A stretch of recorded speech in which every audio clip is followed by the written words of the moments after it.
Hello? Hello, hello, hello. Is there anybody out there? There. We come back to manage with Sunderland AFC in League One. We had a decent stream last time in terms of results. Where did we come back last time? It was beginning of January, wasn't it? So we played a good number of games. Drew two, one of them against Premier League opposition in Aston Villa in the FA Cup fourth round. A disappointing 1-1 draw against MK Dons as well. But today, what I am planning to do is to complete this season. I want to know if, first of all, we maintain our position as manager of Sunderland AFC. We're currently 6 points clear at the top. The board do expect us to win the league. And if we can do that, what sort of squad we're going to have next season? It's going to be interesting. I've set my scouts out to scout pretty much all of Europe, searching for championship quality players, because we've got to plan as if we are going to make it to the championship this season. We can't plan otherwise. The first game of today is going to be that replay against Aston Villa, which will obviously be highly challenging, but I'm hoping that we can maybe do a number over them. It was away from home the first time. So being at home, you never know. Counter-attacking style against a Premier League club seems to work pretty well. We might be able to have a smash and grab. It's a potential. It's an opportunity. We need to take it. Getting past the fourth round as a League One club is will be a massive achievement for us. There's Tommy Miller, our new scout, coming in. Are they going to let this go ahead? The board have been pains in my backsides in terms of getting a new scout in. I need somebody to be scouting Scandinavia for me. And he is in the bag, so we will get our scouting assignments up and we will send him to Scandinavia. So if anybody's watching this part, this is how I set up my scouts generally. Get them to a specific region in the world.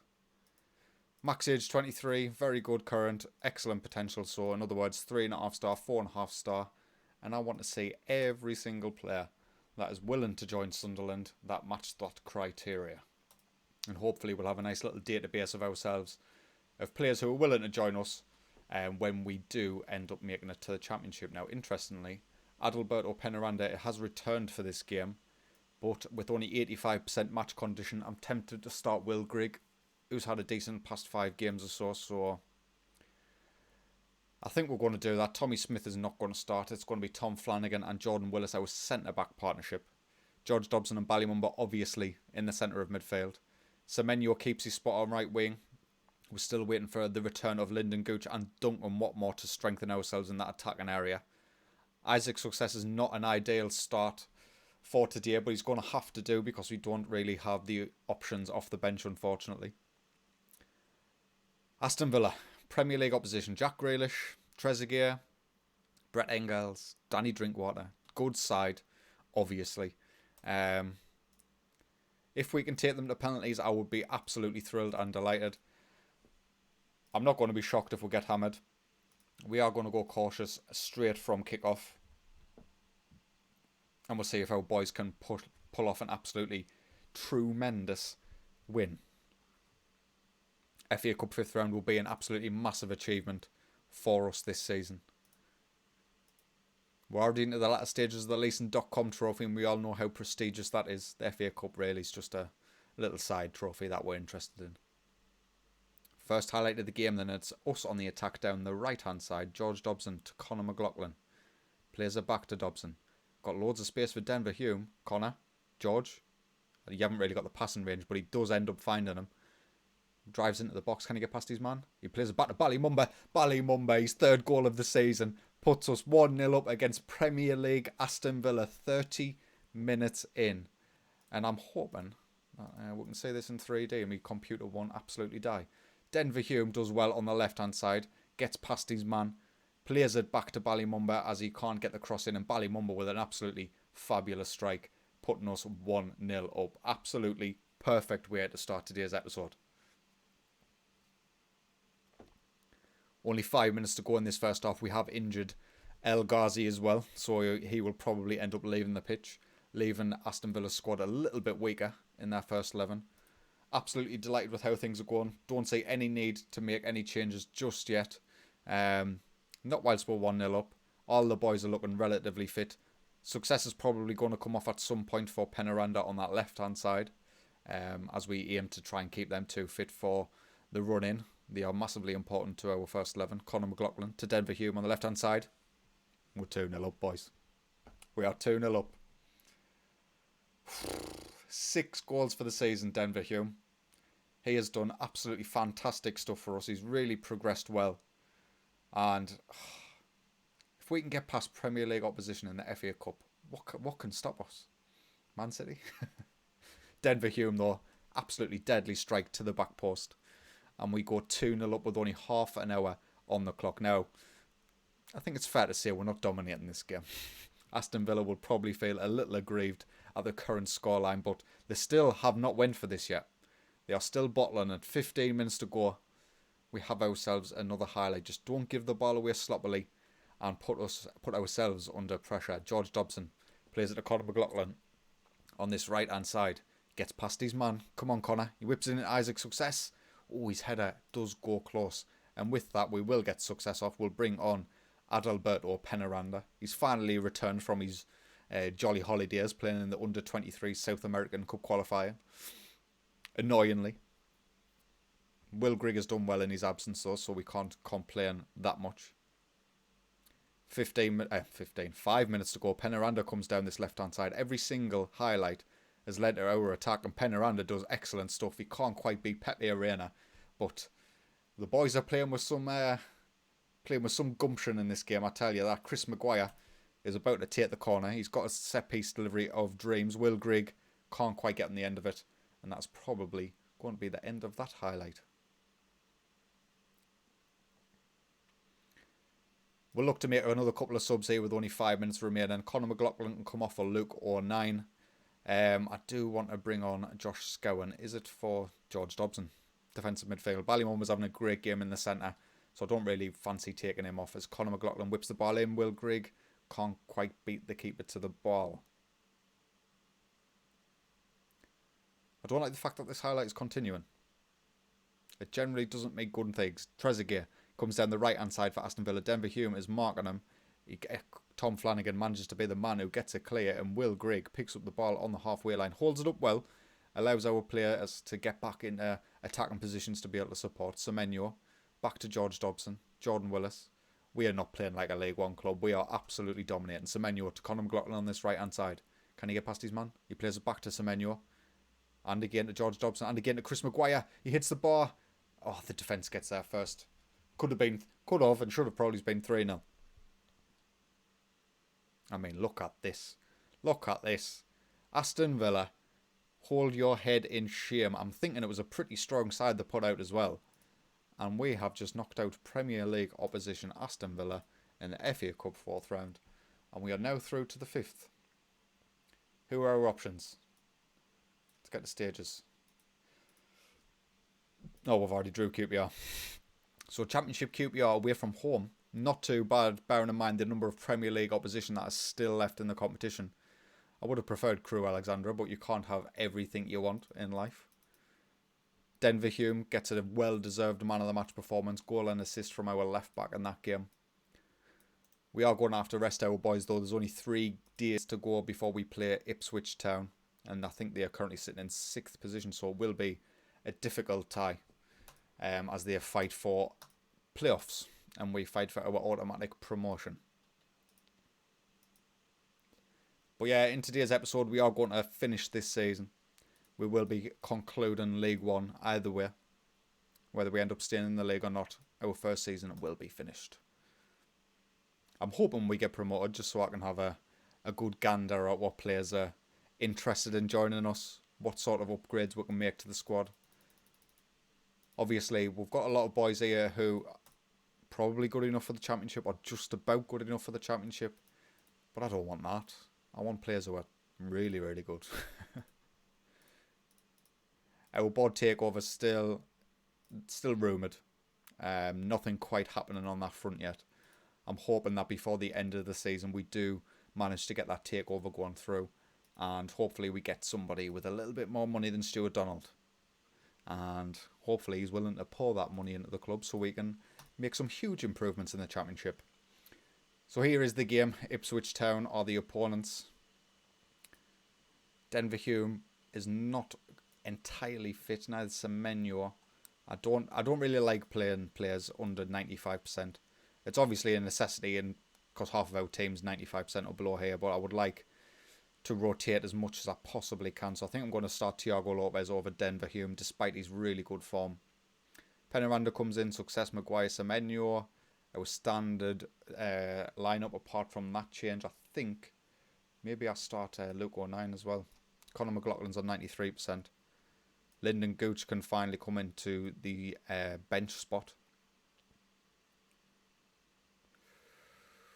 Can't afford to have two central midfielders off. It's going to be Josh Scowen who ends up making way, so we can bring on Denver Hume if needed. Tom Flanagan starts at centre back over Tommy Smith. Conor McLaughlin's on the bench. I'm relatively pleased with that. Let's get into the match against Ipswich Town, a crucial league match. We do need a win in this game. They come at us incredibly defensively. They've set up in a defensive manner, a 4-1-4-1. It's a little bit weird to see a side like Ipswich Town currently in League One not playing a little bit more attacking wise. But they are against the league leaders, so maybe it is a little bit more understandable. As we kick off 3 minutes to go, 3 minutes in, let's see how our boys perform in the first 15 or so, see if we need to make any sort of changes. Looks like we're holding the majority of the possession. Ipswich Town not offering much going forward. Chris Maguire. Come on, Chris. Plays the back post. Jordan Willis. Oh, Penaranda, you should be burying that, mate. He hits it straight at the goalkeeper. Norris with a decent save. That doesn't look like it's the end of highlight either. Football Manager is continuing on. And hopefully that means that we might do some damage on the counter. Flanagan goes all the way back to John McLaughlin. Come on, John. Get us restarted. Ballymumba picks up the ball in the centre of the park to Chris Maguire. Finds Isaac Success on the left-hand side. No, it goes all the way back to Ballymumba to Chris Maguire. To Semenyo. Back to George Dobson. George Dobson suits. That's over the line. Referee. That is over the line. George Dobson nearly with a absolutely phenomenal goal. 25 minutes gone. We're looking bright. 09 coming down the right-hand side. Throw into George Dobson. He gets challenged. He manages to retain possession somehow. Out to Ballymumba. Semenyo's in the box. He shoots. And Antoine Semenyo gets his 10th goal of the season. Another assist for our main man, Ballymumba. And he puts us 1-0 up with only 20 minutes to go in this first half. Excellent play by us down this right-hand side. George Dobson does well to retain possession. Chris Maguire receives a Ballymumba with a little, noticing that little gap of space for Semenyo. And that is a good finish. No chance for the goalkeeper. We do have a highlight straight from kickoff though. 26 minutes gone. And are Ipswich going to bounce back straight away? Or are we going to win the ball? And hopefully counter. Garbut receives the ball on the left-hand side for Ipswich. Cuts in. Plays it back to Skuse in the centre. Lovely little ball over the top for Earl on the left. Come on, lads. Defend this well. Thiago Lopez gets rid. Chris Maguire doesn't get there first. Ipswich. Ball played over again. Luke O'Nien manages to get rid only as far as Luke Garbut. He's got past him as well. Plays it back to Earl. Ball's whipped in. Millar's there. Goes over the bar. Close. Come on, boys. I think we'll go positive. They're still playing defensively, so let's not give them any opportunity to be able to hit us on the counter. Try and retain possession a little bit more. Stop committing so many men forward. But the first half has went absolutely swimmingly. Sunderland 1, Ipswich Town 0. Exactly what we're wanting. Obviously, apart from being 5-0 up. Semenyo with the only goal of the game so far, 26 minutes in. Ipswich Town still haven't made any changes. They're going to have to start coming at us at some point during this match if it stays as is. Oh, John McLaughlin. That's a terrible, terrible pass. He plays it to Traore, who's in behind. That would have all been John McLaughlin's fault if that went in. Chris Maguire with a free kick. We know he can be deadly. He plays it in. Penaranda's there. Penaranda, please. Let's swap Penaranda and Success. Neither of which are having a particularly good game. It seems to work out pretty well for us when we do this. Change up the positions of the boys. Maybe it messes with the opposition instructions when we do that. 20 minutes to go. We will look to make our changes. Semenyo can come off. We'll bring on Lyndon Gooch, who was on the return, of course, from injury. We'll bring on Conor McLaughlin for Luke 09 as well. Look to save his legs. Maguire with a free kick again. It's played in Jordan Willis's back post. I'm getting a little bit nervy. We're having a good few opportunities now and we're not taking them, which is always worrying when you're 1-0 up. Ipswich Town come forward. Then Traore on the right-hand side. It's played in. Garbut's there. We've had the opportunities. We've only got ourselves to blame. Luke Garbett gets his 4th goal of the season from the left wing. And could this potentially be 2 massive points dropped? Traore on the right-hand side. Whips the ball in. Excellent cross as well with his left foot. Garbett arrives at the back post. McLaughlin gets beaten in the air a little bit too easily for my liking. And we are going to go very attacking for the final 10 minutes. We are going for this. I do not... Oh, no, not a corner for Ipswich. Garbett plays it in. Flanagan clears. Lyndon Gooch clears. Come on, Isaac. You can pick it up and we can counter. Switch the player. Switch the player. Go on. Oh, he goes. He beats one. He passes Lyndon Gooch all the time in the world, Lyndon. And Lyndon gets the goal. Right. We'll go and counter. We are shutting up shop. We will try and... Well, the tempo's already low, so we'll leave it at that. We'll not work it in the box anymore. 2-1. 6 goals of the season for Lyndon Gooch returning from his injury. His success does absolutely brilliant here to hold up the ball, take it forward, get past his man, and then spot the open space for Gooch. And Gooch buries it pretty well. He had all the time in the world. So you would expect him to actually put that in the back of the net. 5 minutes left. 3, 2, 1. Highlight. Chris Maguire with a free kick. It's played in. Oh, no. Jackson. Oh, what was that, Bally? Get back into position. Jackson, all the way from his own half. Gets past Ballymum. It's played into Keane. Flanagan and Clears. Maguire picks it up. He finds Penaranda on the left-hand side. Maybe we are going to counter the counter. Penaranda gets past his men. He's in behind. Adalberto, what has happened to you? But there we have it. Sunderland 2, Ipswich Town 1. A difficult game. We managed to come through it though and get the 3 points.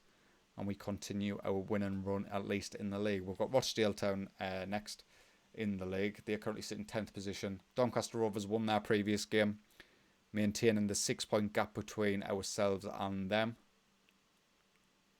Yeah, they beat Rochdale at home in the last game, who we've got next. Semenyo is the man who is accredited with man of the match. We make it 8 unbeaten. That is absolutely fantastic stuff. We will rest the boys as there's only 4 days to go between now and the next game. Who's Denver Hume wanted by? That's the first time I'm saying that. West Brom. West Brom are sniffing. How much are you offering? 5 million? 10 million? I would probably stay at that.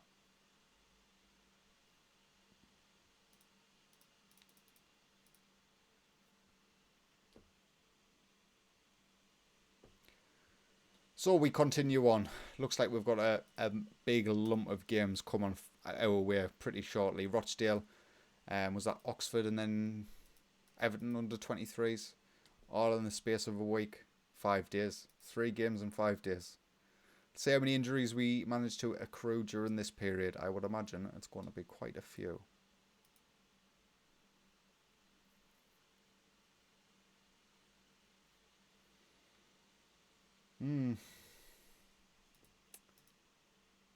Our scouts are starting to report some people back to us. Svetozar Markovic is a good player. I would love to be able to sign Josko Gvardiol. I doubt it's going to happen, but you never know. We might get loads of money. We'll have to keep an eye on the scouting meetings as the season goes on. We're looking to build up our shortlist for next season.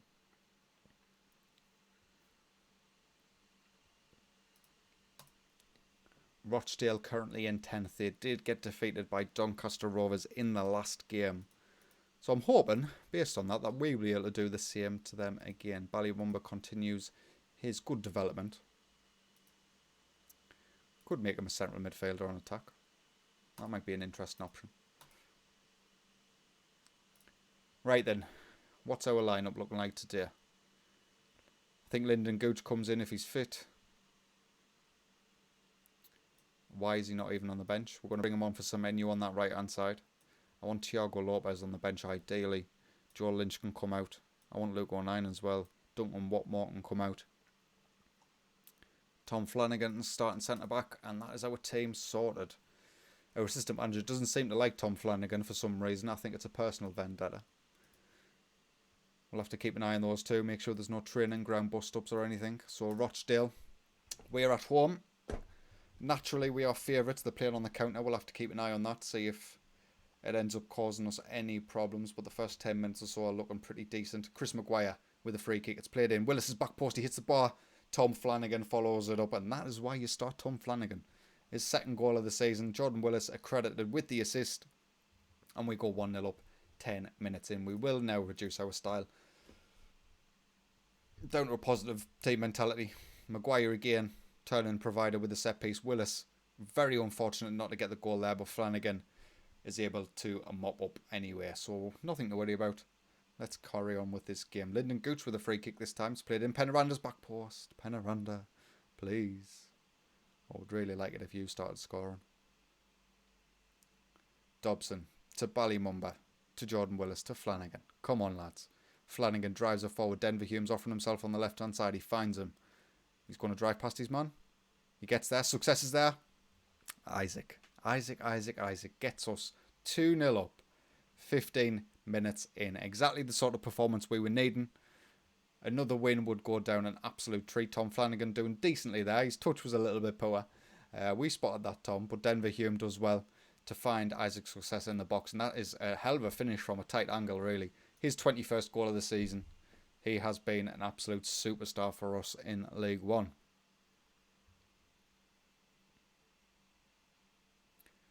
Only 20 minutes to go in this first half. Rochdale have not changed a little bit about their style. Maguire with a free kick, whipped in back post. Goalkeeper claims it this time. Let's wait and see if Rochdale are going to counter us now. We are all over the place. Smith's in behind.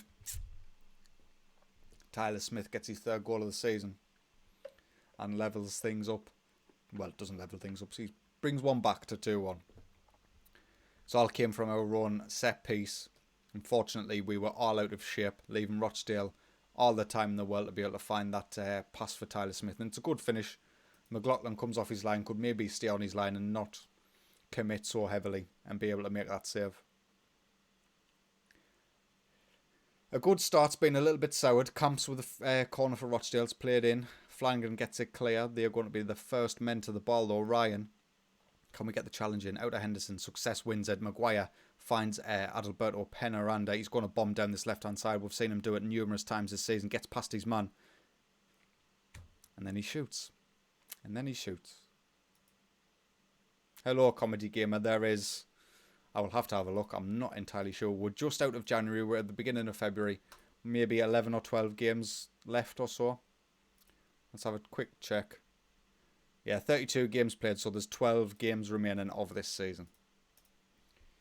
We will be completing them all today, and we will, well, we'll find out what league we're in before the end of play today. We haven't started too badly today. We've won the first couple of games. We'll beat Aston Villa in the FA Cup 4th round Premier League side. We've also just beaten Ipswich Town, and now we're against Rochdale. 2-0 up early on, but unfortunately they got one goal back before half-time on the counter in a pretty similar position to this, actually. Tyler Smith to Camps. Plays in Matheson on this right-hand side. Isaac Success does well to get back and defend. Don't lose it now. He beats two men, completely takes them out of the game. He cuts inside. Plays it into Maguire. To Success. To Penaranda. Right-hand side. Lyndon Gooch is free. He gets in there. Go on, Lyndon. Gets stopped by Norrington Davis, and we can't extend our league lead to 3-2. 3-1. Another highlight now. Conor McLaughlin with a throw in deep in their half. Out to Dobson. To Jordan Willis. Come on, Jordan. Plays it to Flanagan. Out to Denver Hume on this left-hand side. Is he going to whip it in? He's going to go for goal himself. He wins it back. Whips it in now. Penaranda. Success. Somebody. Ballymumba. Should really, really be scoring that one. 15 minutes to go. They are still playing on the counter. We are going to go to a balanced team mentality.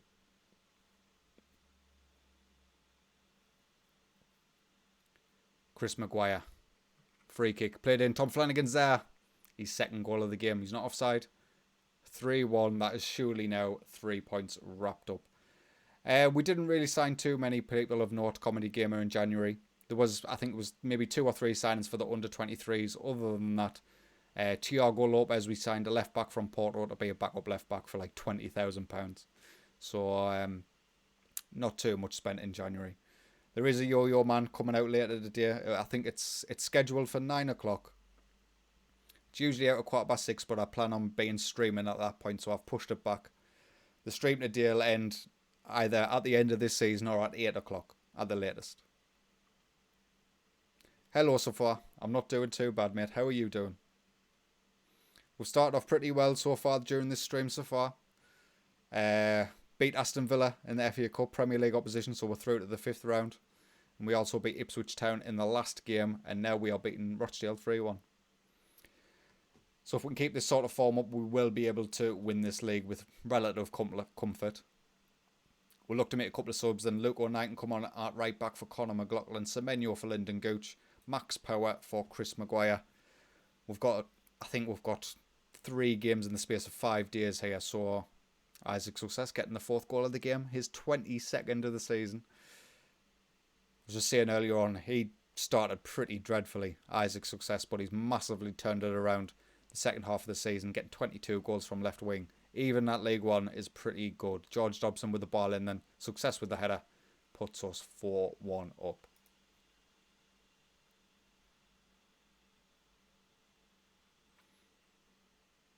We are playing QPR.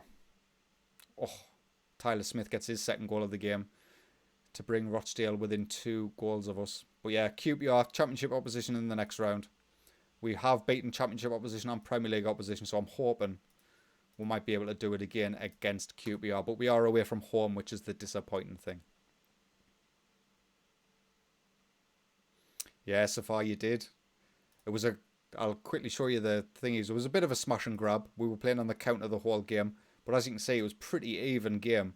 Ballymumba and Denver Hume, our 2 academy graduates, getting the goals in that one.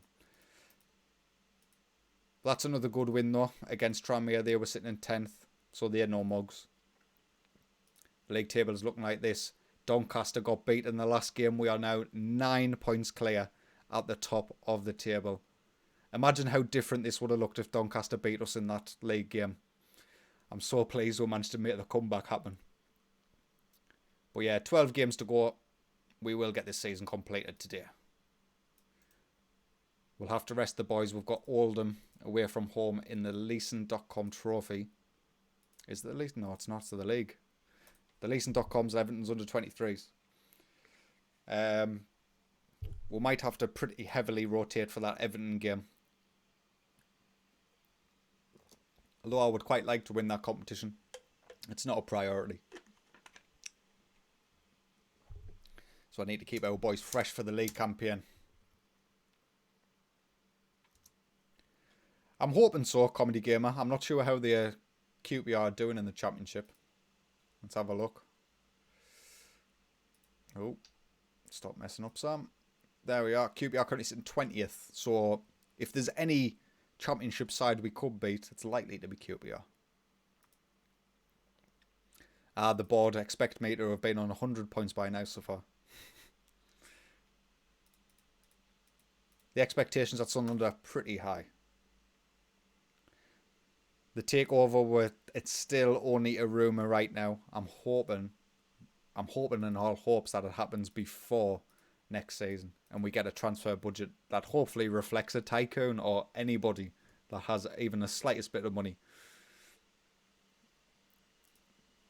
If we check our projections, 2.6 million by the end of this season. That has massively improved. A lot of the loans we were able to terminate in January have saved us a lot of money in wages, which has meant our financial predicament is not as bad as the first was at the start of this season, which is good. Right, we're going to go full strength against Oxford. Maybe put Luke O'Nien in at right back instead of Conor McLaughlin. 93% condition. It's not the end of the world, but I'd rather not have to risk that. I would like Lyndon Gooch to start over Semenyo. I just prefer him. And plus the fact that he's our player and an academy graduate. It means he just should be getting the nod, I think, ahead of Antoine Semenyo when possible. Away from home then, Oxford. I'm not even sure where they are in the league. Did we even look? They are currently in 5th. Could be a tough game, this. First 10 minutes or so is going okay. Nothing major happening. We're keeping the majority of the possession. And we have our first highlight. Lyndon Gooch with a corner. It's cleared by Moore, but Jordan Willis will be the first man at the ball. Back out to Gooch. Whips it in. Isaac. It's all about Isaac. Do I have to try and get him in the championship season? I think I might. We'll have to wait and see who's available on a permanent. See, the nice thing about this stream series, because I know I'm going to be at Sunderland for, as long as I don't get sacked, I know I'm going to be here for years. I can plan for the future, which means I don't need to rely on loans in the championship to get us out of it. Because even if we don't fly up the divisions, I've got time. I can take my time, I can develop players slowly. So I will be favouring permanent transfers in the championship over loan signings where possible. Ballymumba to George Dobson. Switch the player. Plays it out to Luke 09 on this right hand side. We're very narrow. We need to start working it to this side of the pitch if we can. There's a bit pockets of space over here. Ballymumba out to Denver Hume on this left hand side. Go on, whip it in, son. Corner. Who's going to be the... What? It's a penalty. When did that happen? I thought it was a corner. It's actually a penalty. Chris Maguire steps up to take it 25 minutes in. And we find ourselves 2-0 up against 5th place Oxford United. We're going to come off attacking. Go on to positive. We don't want to overextend ourselves and cause us some defensive problems. But if we can get to half time at 2-0 up, that will be absolutely ideal.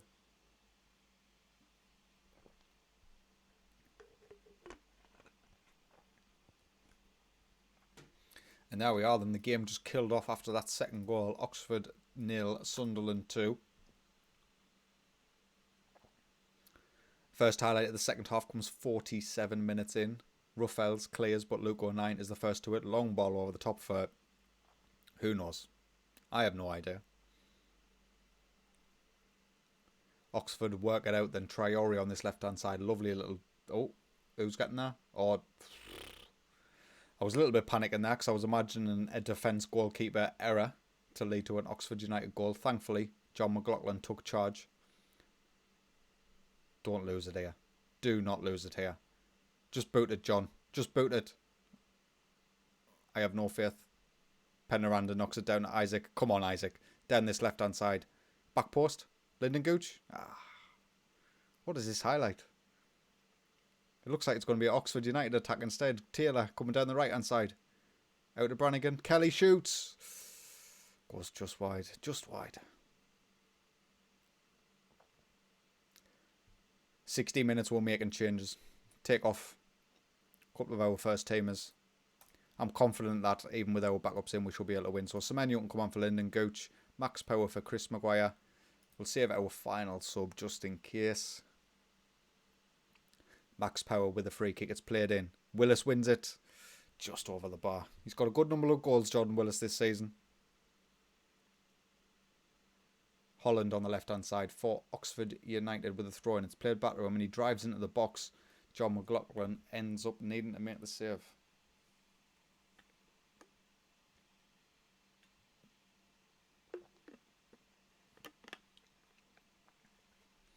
Time is just ticking away in this one. Oxford is starting to go for it with 11 minutes to go.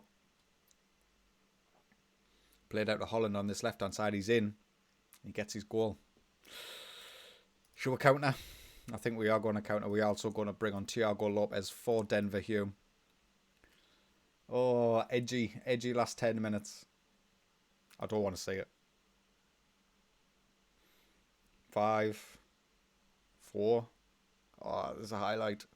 Holland with the throw into Kelly. Can we get rid of it? Thiago Lopez does win it and he feeds the ball at Isaac. Success. who can drive forward through the centre of the pitch. Holds it up for Semenyo on the right-hand side. Semenyo. Good save by Eastwood there. It was a tight angle for Semenyo as well, so I don't blame him too much for not scoring. It's going to result in another corner for ourselves. Ballymumba's the man who steps up to take it with Chris Maguire off the pitch. Come on, Bally. Decent delivery. It's played in. Cleared. Jordan Willis.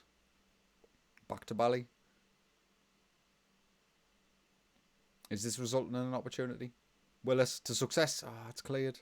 Luke O'Nien gets there first, thankfully. And that highlight ends. Wow, where was the attack in that highlight? And there we have it. The time is ticking away. Oxford United 1, Sunderland AFC 2. Another good win in the league. Let's see if Doncaster Rovers have slipped up again. Hopefully they have. And we go 12 points clear. That would be ideal. They absolutely have. Got beat off Gillingham at home, away from home. We're now running away with it, lads. Exactly what we wanted to see.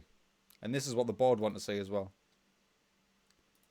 We will rest the boys. Only 2 games between now and Everton under-23s in the Leeson.com trophy. I'm going to play a pretty rotated side for this one.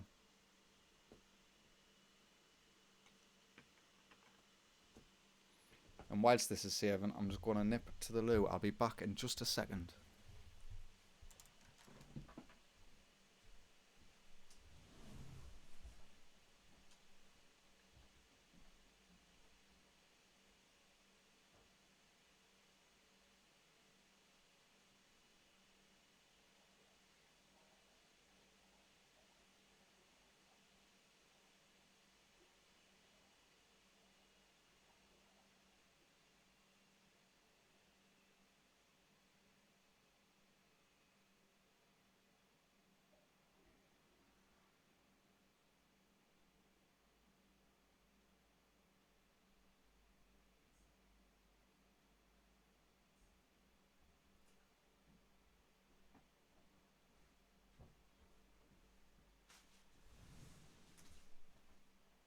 And we're back.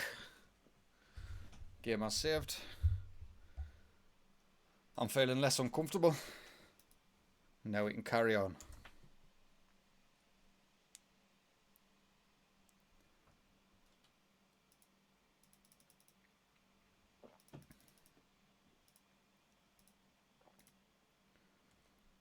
Like how some of the players we've been scouting, they are now receiving £8 million offers from other clubs. Might be a bit too ambitious in my scouting strategy, but Callum Hudson-Odoi. Why are you showing me this scouting team? I don't care if he's not interested, and he will cost us £129 million. We'll review all that at some point. If you didn't catch the earlier part of the stream, I've officially set out my scouts to find me championship players. So we will be building a little bit of a shortlist to prepare for this summer transfer window. So I am banking on us getting promoted now. If we don't get promoted, we're absolutely screwed.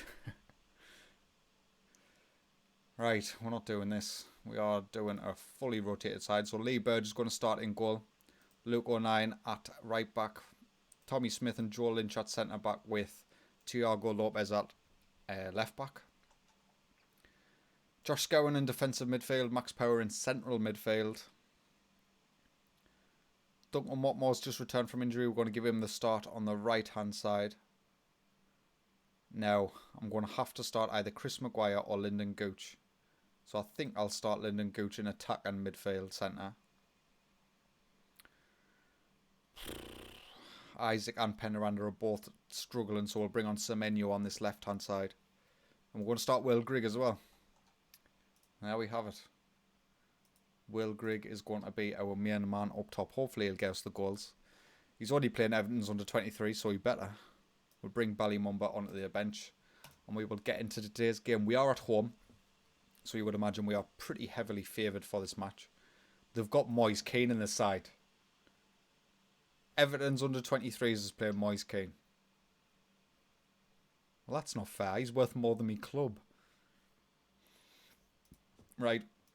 We're going to have to mark Moise Kean out of this game. I can't believe it. I can't believe it. We're not tight marking him, but we will press. We will tackle hard. And we will show on a weak foot. Oh. Yes, Comedy Gamer. Will Grigg gets the start. Let's see if he can do any damage to the under-23 side.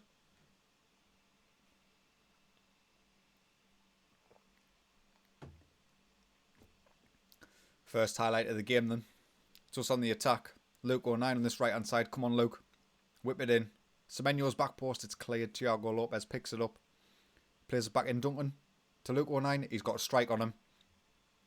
Every single goal of his has been a fantastic goal, Luke 09. Didn't worry, Comedy Gamer. We'll mark Moise Kean out of the game. We'll kick him off the pitch. We're 12 minutes in. Find ourselves 1-0 up is a good position to be. Thiago Lopez then whipping it in. Watmore doesn't quite win the header. Comes out to Luke 09. And it is a good finish. Is Braithwaite a wonder kid as well?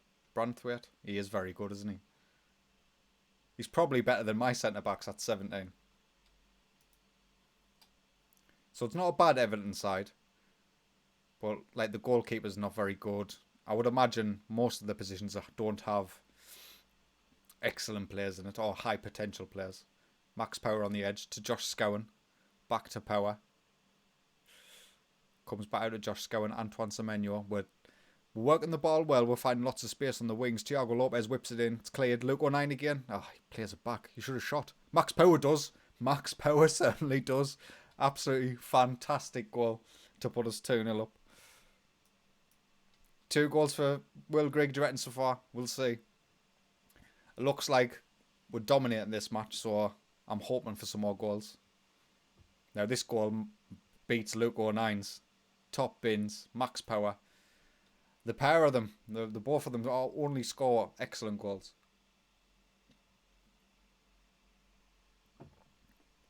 Max Power now with the corner. Claimed by the keeper a little bit easy.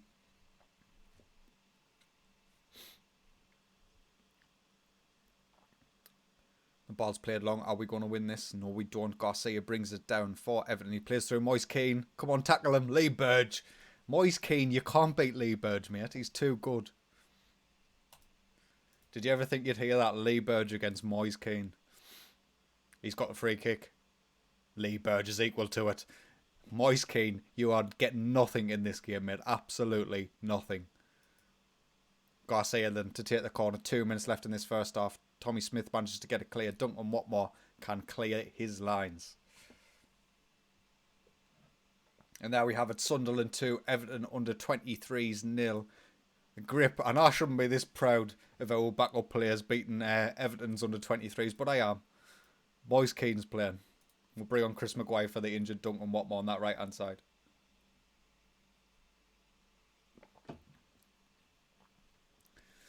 First highlight, the second half, 5 minutes in. Lyndon Gooch picks it up. He gives the ball away though. Are they going to work it well? Or are we going to win this ball back and cause them some damage? Ball's trying to find Moise Kean there, but Thiago Lopez is the first man to it. Josh Scowen switches the play to Luke 09 on this right hand side. He whips it in. Semenyo? No. Lyndon Gooch? They're defending so narrow. So narrow. Luke 09's finding all sorts of space on this right hand side. Back to Lyndon Gooch. Josh Scowen. Max Power. What is it? What is it with this game? Max Power, 2 absolutely phenomenal goals. His 8th goal of the season, despite being a bit poor player as well. If only we weren't trying to develop Ballymumba so much this season, Max Power would easily be 3rd in our top scorers, without a shadow of a doubt. Another excellent finish, driven. Wait, keeper should probably save that one. Probably.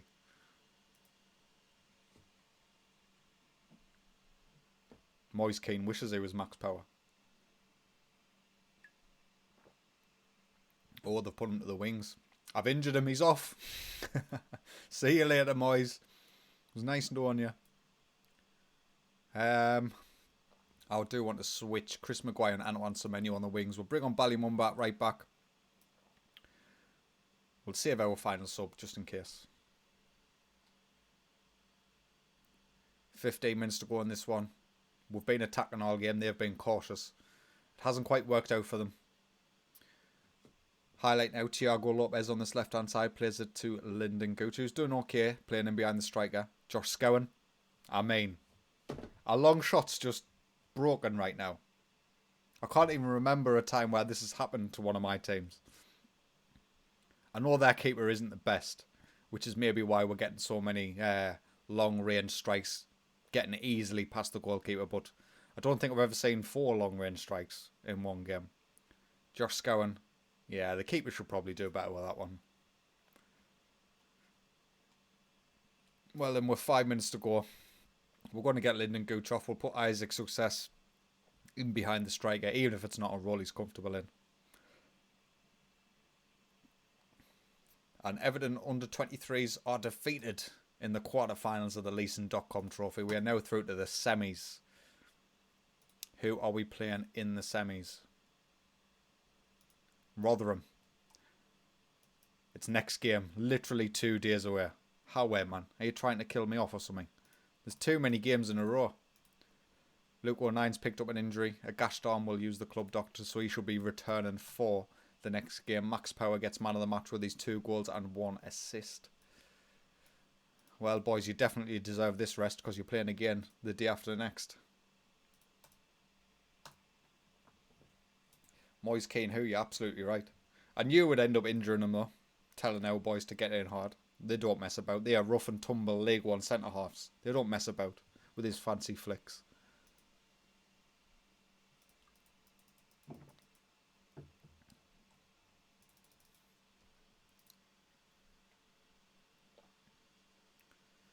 Ooh, who are you?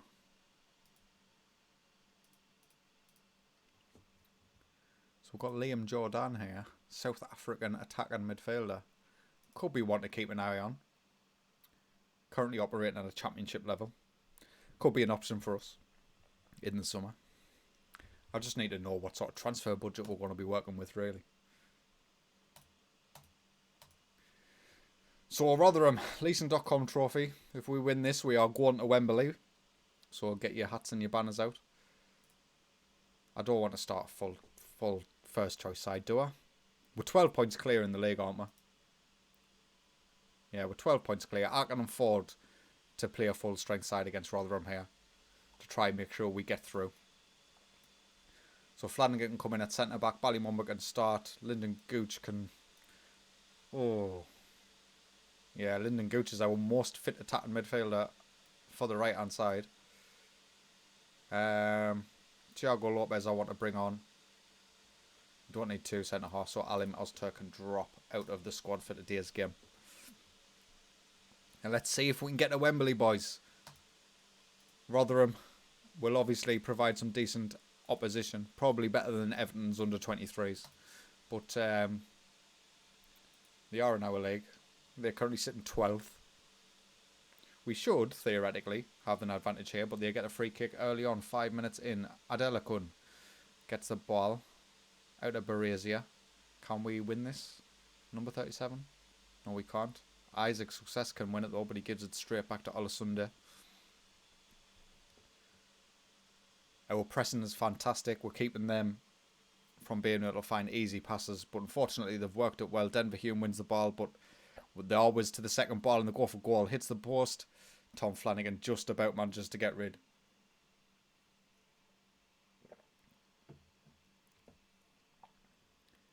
"15 minutes gone. Not particularly pleased with how that's gone, so we'll go positive from attacking.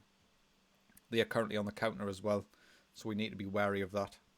Playing a pretty defensive formation with the 2 D mids. Looks like they might focus on the left-hand side a little bit. Maguire now picks up the ball on the left-hand side. Can we have our first attack of the game? Hopefully, our first goal. Ballymumba gets dispossessed. Oh, I thought it was a free kick. I thought he was going to get a red card as well, but no, the play continues. Jordan Willis switches the play to Lyndon Gooch. Great pass out on the right-hand side. Gets past his man. Plays in Penarande. Hits the bar.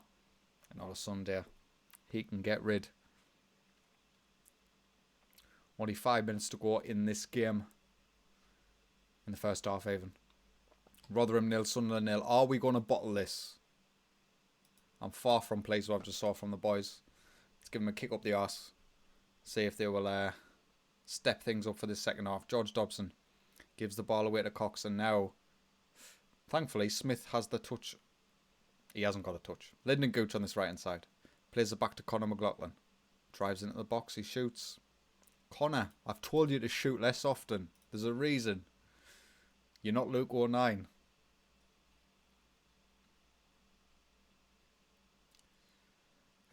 Do we change things? We'll bring off Lyndon Gooch.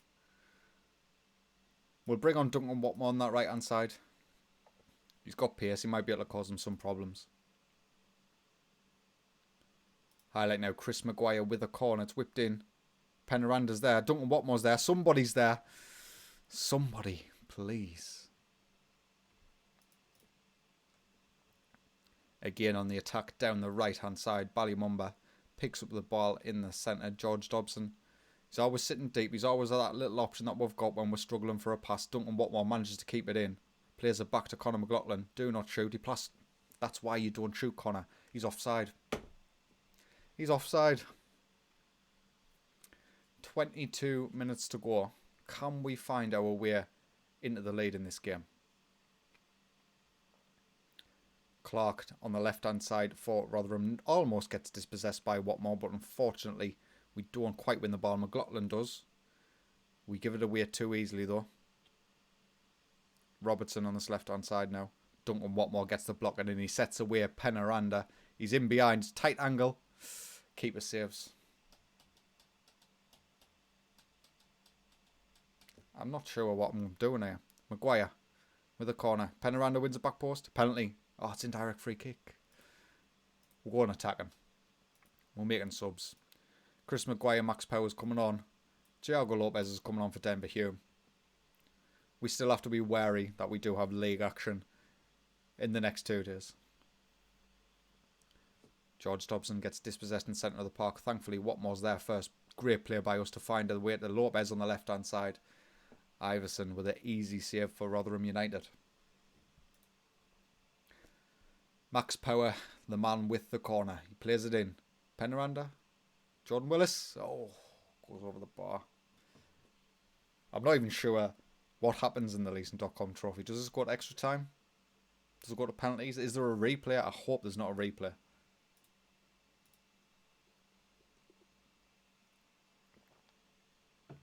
Go straight to penalties.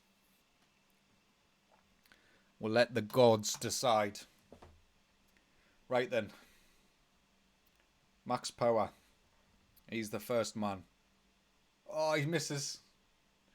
We're going out on penalties, lads. I can feel it. Balasar. Mess it up. Just mess it up. Ah, he scores.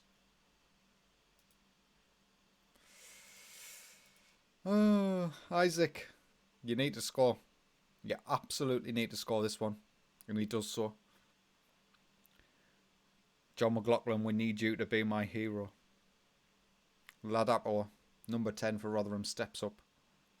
John? John. Come on. George Dobson. Number 18, defensive midfield maestro. Can he score? No, he can't.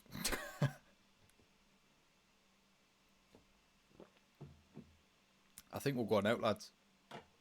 MacDonald steps up for Rotherham. He misses. John McLaughlin saves. Just a slight little bit of way in back into this game. Ballymumba. Come on, Bally. Please bury this. He does so. Right, John. 2 in a row. Adelican steps up for Rotherham United. Come on, John. Oh, he goes straight down the centre as well. If you just stood still, we would have been alright. Penaranda. Mr. Reliable. If I was a betting man, I would put £10 on him missing this. As long as I was getting 2 to 1 odds. Penaranda steps up then. Can he keep us in the tie? He can.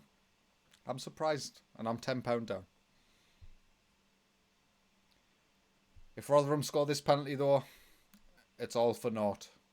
We are out of the Leeson.com trophy at the semi-final stage. And I can't even blame our second string. This is our full string side. Oh. Lindsay, are you scoring? He is scoring. Get off my screen. We're out. We're not winning the Leeson.com trophy this season.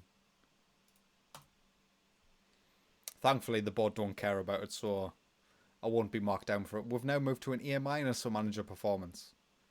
It's took a while for us to get in the A's, but we do finally manage to get there.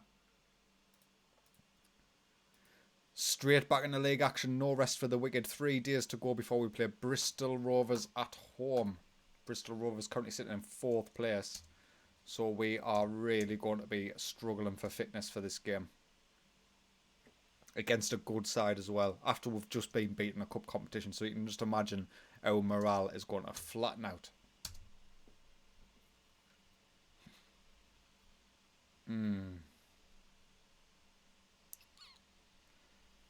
We might have to play a rotated side against Bristol Rovers. We'll see what our fitness is looking like once we get to the game. But we've got some good options off the bench. The likes of Max Power and Josh Scowen could easily come in the centre of midfield. Got some decent centre-half options. We can bring Tommy Smith in for one of the centre-halves. It's mainly in the attacking areas where fitness is a real concern. If we lose Isaac's success on that left-hand side, it's a big drop in our quality in our starting 11. Let's see what our assistant reckons. Conor McLaughlin on 92%. Well, Luke O'Nine's only on 91. So we'll start Conor. Willis and Smith. No. We'll start we'll start Smith. Denver Hume on the left-hand side. Can we afford to start Thiago Lopez? Not really. We'll take off Ballymumba. We will start Max Power in that central midfield role. We'll keep George Dobson in, though he's doing fine. Semenyo, Maguire, Success, Penaranda. That looks alright. We'll bring Lyndon Gooch on the bench. We will also bring Thiago Lopez onto the bench. And we will get into the game against Bristol Rovers. We're not doing too bad fitness-wise. I thought it was going to be a lot worse than it ended up being. But they come at us with a counter-attack on 4-2-3-1. We're going to have to be at our very best if we're to beat Bristol Rovers today. They are a good side in this league. We'll see how the first 15 minutes or so goes.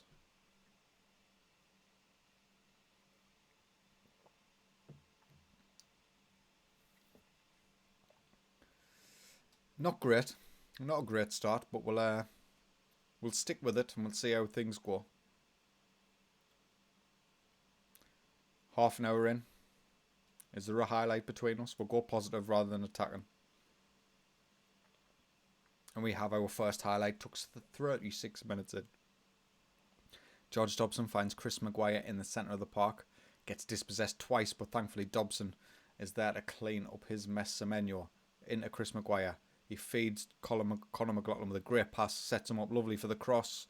He turns back on himself and goes to Semenyo. Conor McLaughlin again. George Dobson. He hasn't got the shooting boots. Chris Maguire has. Chris on target.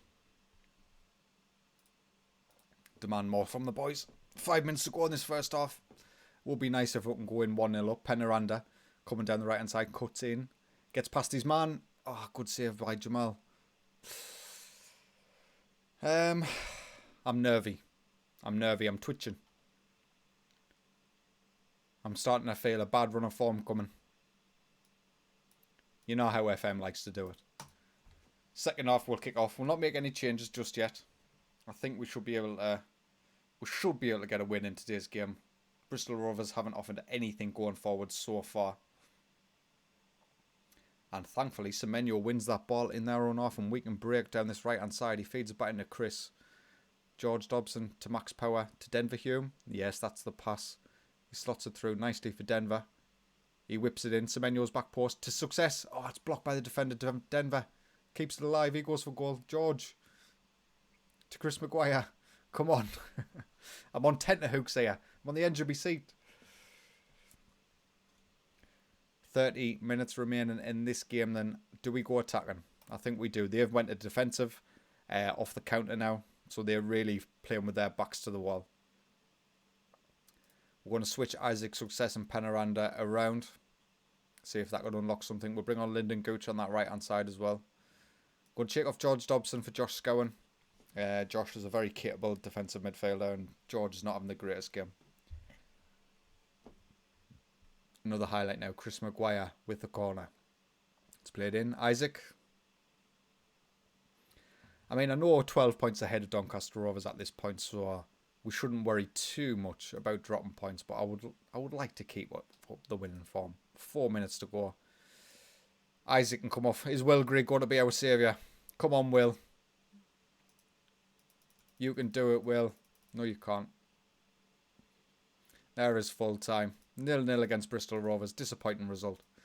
But that was a very defensive team who came up against us, and it did work. We're still 12 points clear. Doncaster Rovers drop points there. Drew 2-2 with Shrewsbury. We're now 16 points clear from third place as well, which is great. 10 games to go. He wants an improved deal for Denver Hume. Should I give him a new deal? He's only got 1 year left. 1.5. I think we will. He's an important player. He's done pretty well for us. And if anything, just giving him this new deal gives us more protection should we receive offers for him in the summer.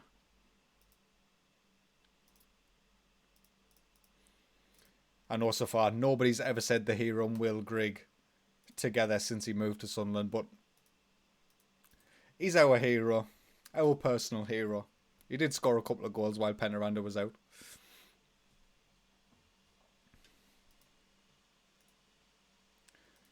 We'll not rest the boys. We've got 7 days now between that last game and Coventry City. So the boys should be pretty well rested at that point. And that 0-0 draw has took our manager performance from an A- to a B+. I'm telling you, man, this board, they're itching to get somebody sacked. I genuinely think if we lost 1 or 2 games in a row, we'll drop down to a C. Herbie Kane's contract is running out at the end of the summer, I do believe, unless I'm mistaken.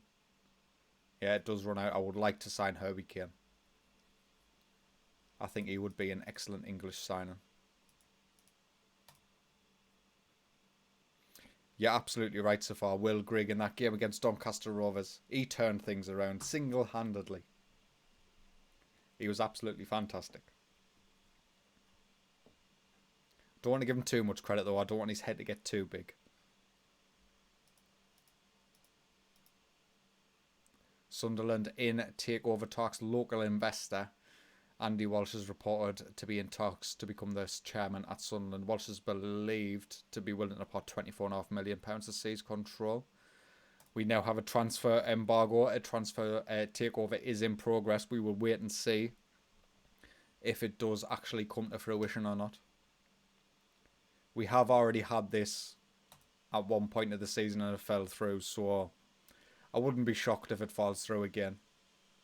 Hopefully not though. I would like us just to get Stuart Donald out of the club just so we've got a chairman who actually wants to be here.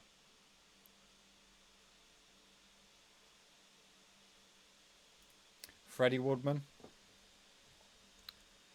I would be interested in a second goalkeeper as well. On loan at Swansea. We'll get a scout in. Hasn't signed a new deal at Newcastle yet, so he could potentially be an option so far.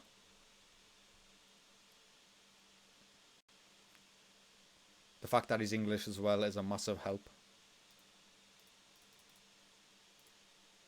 I hate the championship squad registration rules for your matchday squad anyway.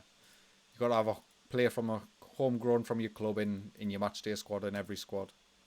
And I think it's 6. Is it 6 players trained in England in your matchday squad as well? Which, you know, for somebody who pretty much exclusively signs foreigners is not a great deal. Ballymumba again, our best trainer this week.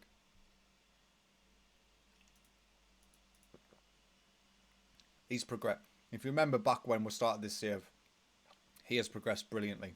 A nice little playmaker.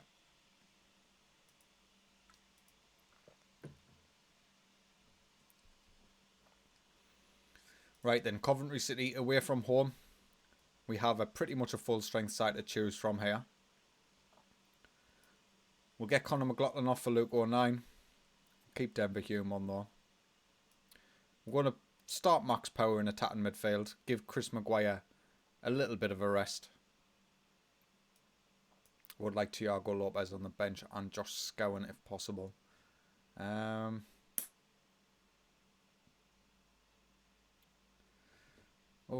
struggling for little spots here. We'll take off Duncan Watmore. We've got Lyndon Gooch on the bench. We haven't left so far on this save. Brexit didn't happen. The United Kingdom will be staying in the EU, which is good for when we get to the Premier League. So we don't have to apply for work permits for European players. But obviously, it leaves that rule in place whilst we are still amongst the EU.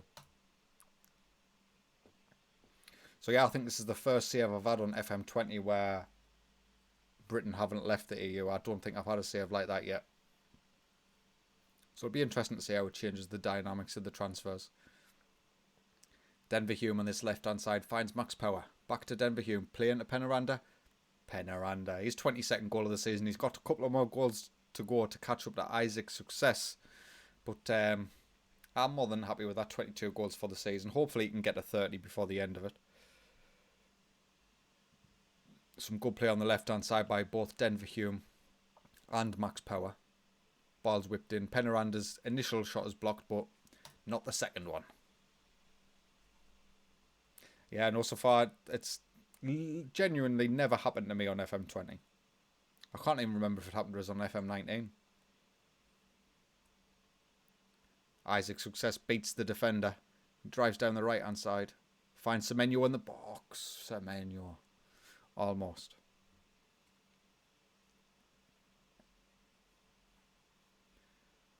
Jordan Willis picks up the ball. 20 minutes gone. We'll find ourselves 1-0 up. Doing pretty decently. Coventry haven't really caused us too many problems going forward. They don't really have the attack and impetus that we should be worried about. We'll have to keep an eye on their formation and team mentality though, as Isaac's success comes down the left-hand side. Tries to find Ballymumba in the centre but gives it away, and Castanea can drive forward for Coventry City. Finds Gibello on the right-hand side. Needs a big save, John. He does save it. Cassidy, big save. John McLaughlin. Tell you what, lad. I love him. Right. We'll go balanced. I don't like the fact that they're on the counter. We have ourselves another highlight halfer. Now we're in. Castanea coming down this left-hand side for Coventry City. Back to McCallum. To Walsh. Rose goes all the way back to Johansson in goal. Can we win this? No, we can't. The movement from Coventry in attacking positions is absolutely dreadful.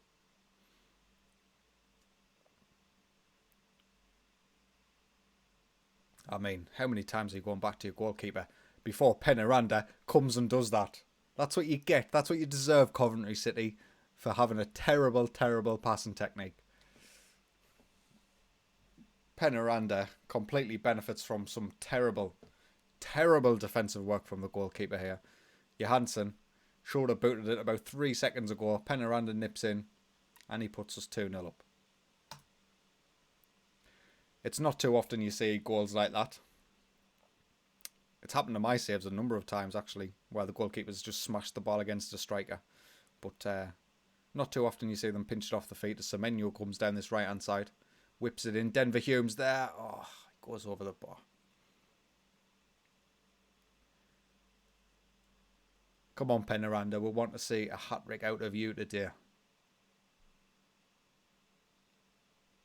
And our keeper, absolutely hopeless, Johansson.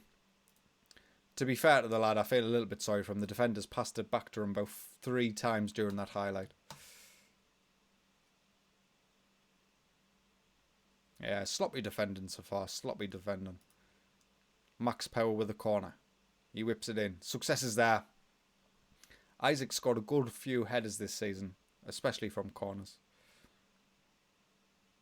It's pretty rare it happens to me, to be honest, as well. It usually happens against me. My keeper's usually the man who's dilly-dallying on the ball a little bit too much. It especially can't happen when you're playing out of defence. Yeah, so far. It's happened to me. I definitely remember it more happening to me than against me.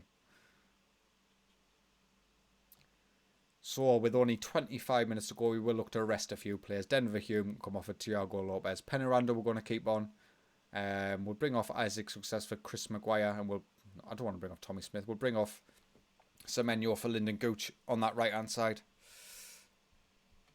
Really need to start protecting these boys. We're getting close to the end of the season. It's going to get tiring. We've still got the FA Cup to play as well. If we manage to get through that, we're going to get to the last stage of that competition, which probably end up taking our games like 60 games over the course of the season. Max Power. What a free kick, my son. Take a bow. His 9th goal of the season. When Chris Maguire's not on the pitch, Max Power doesn't mind stepping up one little bit. And that is an absolutely beautiful free kick. Has anyone else noticed since the new update that free kicks, direct free kicks at the very least, you just seem to score a lot more of them?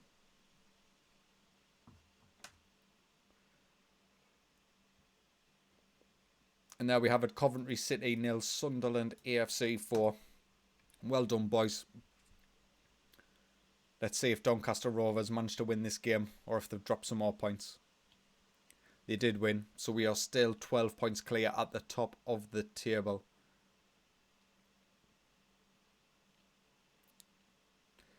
If Bristol Rovers win the game in hand, we're still 15 points clear from the automatics as well. So it's not going to be long. If we keep winning our games, we will be able to guarantee ourselves automatic promotion pretty soon.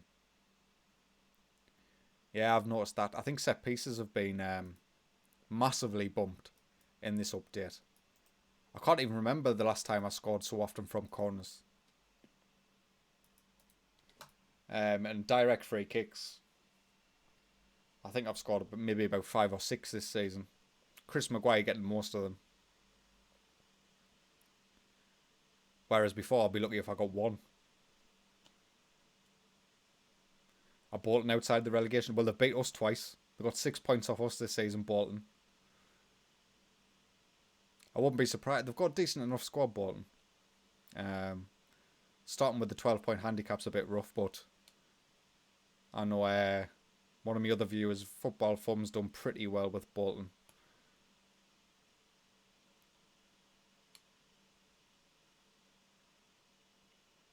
Where are they? So yes, they are out of the relegation zone. Accrington could go above them. They would be... Christ, they will be 13th if it wasn't for the minus 12 points. So Bolton Wanderers have done very, very well on my save. 6 points off us, so, you know, I expect me check in the mail. Isaac Success gets a player of the month for February. 4 goals in 6 games for our left wing is not too bad. We get manager of the month. 5 wins and 1 draw. Bolton won 66% of their previous matches. Keith Hill is the man who is masterminding the Bolton Wanderers relegation escape. Right then. Oh, Tilo Kerr. I'd love to sign you, mate. You're only 88 grand though. Ooh. Frederick Andre Bjorken. He will be a good option at left back. He's currently wanted by the likes of Porto and Benfica and Sevilla. I certainly hope they do so far. Got fond memories of Bolton. Sam Allardyce and Kevin Nolan in the Premier League. They were at one stage one of the teams fighting for Europe. And now it's horrible what happens to some clubs. And it could easily happen to Sunderland as well. Even now, it could happen.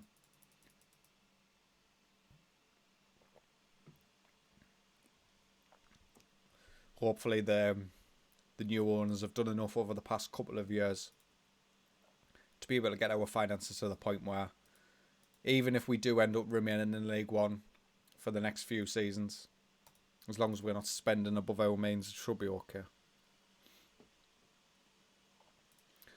So QPR then Championship opposition in the FA Cup 5th round. Conor McLaughlin's going to start over Luke O'Nien. Luke O'Nien's actually in better form, but I think Conor's a little bit better defensively, and we are going to have our backs against the walls, I would imagine. Other than that, it's a pretty much full strength side. I'm starting Lyndon Gooch over Semenyo. I will get Thiago Lopez and Josh Scowen onto the bench. We don't need two right wingers. Duncan Watmore is the man who misses out. So they come at us with a positive 4-2-3-1. This is absolutely ideal. I'm going to keep us on attacking. I'm not even going counter. I fancy us against QPR.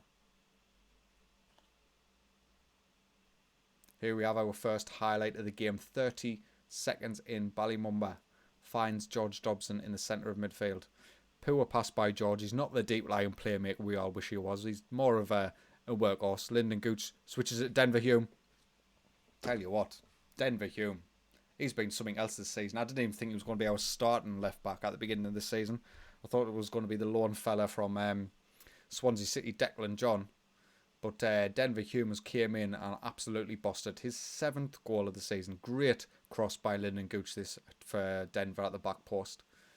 And we go 1-0 up 50 seconds in. We're going to go positive. We'll match them. Yeah, money from the Premier League. And the problem with it is especially with yo-yo sides, with like the likes of Sunderland and Bolton and stuff, in the effort to stay in the Premier League, they spend as if they're going to stay in the Premier League, which is the problem. And it royally screwed Sunderland. Asai Samuel on this right-hand side. Gets past his man, finds Jordan Hugill. He gets his goal. 11 minutes in, QPR bring things level. Going back attacking. We're not messing about. Yeah, but the likes of Jack Rodwell, we didn't even have a relegation release clause in his contract. Imagine that. A team like Sunderland not putting in a relegation release clause for one of your highest earners. So when you do get relegated, he retains his 70k per week per wage in the Championship. Unbelievable. Abia Ezier, 25 minutes in, free kick for QPR. Tommy Smith manages to get it clear. Denver Hume boots it. Penaranda, go on, son. Go on. But it's happened twice in 2 games so far. You never see it, and it's happened twice in 2 games. And Penaranda has been the beneficiary in both of them occasions. Denver Hume just boots this. He's like, I'm not having any of this. Penaranda chases it down. Kelly absolutely ruins it. And Penaranda puts us 2-1 up. Highlight now, Ezier with the corner for QPR. We can't keep our lead for more than 2 minutes. I should have went on counter there. Straight away. We can't afford to do it now, so we'll stick to attacking. Oh, it's a throw-in this time. Conor McLaughlin wins it. I'm assuming that's Ben Amos for QPR in the centre of the park. Comes out to Matic on this left-hand side. Manning inside. Can we win this? Comes out to Amos. Chris Maguire wins it. Can we counter? Adalberto Penaranda gets past his man, completely does him. Can he get past number 4? He certainly can. He's in behind. Penaranda. Oh, what a save. Oh, that would have been such a good goal. Never mind. Kelly, absolutely numpty. I can't believe it's happened twice in 2 games either. Lyndon Gooch on the left-hand side. Offside. Ezier with the free kick. Asai Samuel picks it up on the edge of the area. We'll drive him out though, if we're going to win this. Come on. Ezier. Oh, he's got Jordan Hugill on this right-hand side and acres of space. Plays it into Asai Samuel. Jordan Hugill.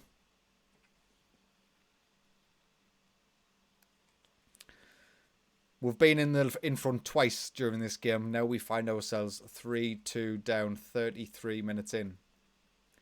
I'm a little bit disappointed about that.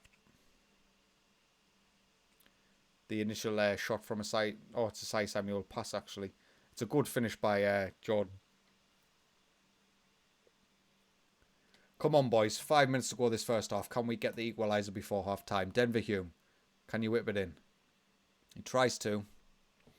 But Asai Samuel is there to block the cross and he can counter for QPR. Can we stop him, please? Oh, he gets past his man. Eze is there. Jordan Willis, excellent header out. And Lyndon Gooch can maybe counter-attack for us. He plays the through ball. Penaranda's in behind. One-on-one with the keeper. Oh, he's offside. Oh. It's been an even game. We're unfortunate to be 3-2 down going into half-time. Jordan Hugill with the brace. Unlucky, boys. We'll kick back off. We'll stay attacking. And we'll see if we can go back for this and get ourselves back in front.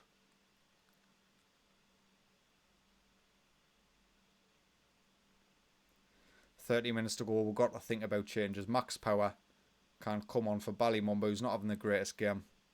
Semenyo for Lyndon Gooch. Yeah, seems like a good swap. Gooch on a yellow card as well. Just makes the decision a little bit easier. Denver Hume wins that ball, and now Isaac Success can come down this left-hand side. He gets past number 2. Can he get past number 4? He doesn't, but it falls to Penaranda. Go on, Penaranda, bury this. Go on. Oh, what's that shot, man?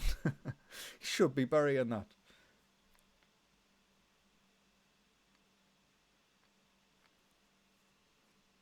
"25 minutes to go. Is this highlight continuing? Can we win it? No, we can't. Asai Samuel and QPR do pretty well to get themselves out of trouble in the midfield. Plays back to Kane on this right-hand side. Is he going to whip it in? He tries to. Denver Hume with a good block. Success. Oh, my God. Oh, no. We've done it too. It'll be Eze's 10th goal of the season. And Isaac Success with an excellent assist for Eze. Unbelievable. Tommy Smith completely lets that go by him. 4-2 down. Let's go for it. We're going very attacking. We are taking off Isaac Success. And we're bringing on Will Grigg. Come on, Will. We just need a hat-trick out here. Are we going to break here? Max Power wins it. Come on. He sets away Will Grigg on this left-hand side. Come on, get excited.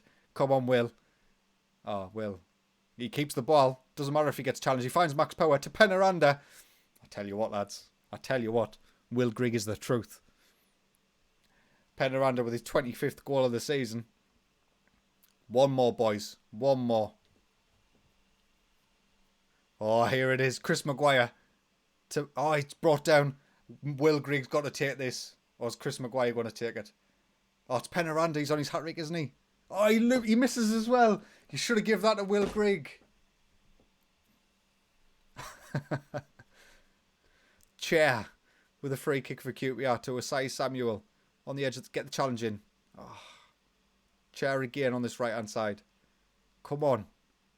Maguire wins it. He sets away Will Grigg. Come on, Will. To George Dobson. We've slowed the player down, man. We need to play fast.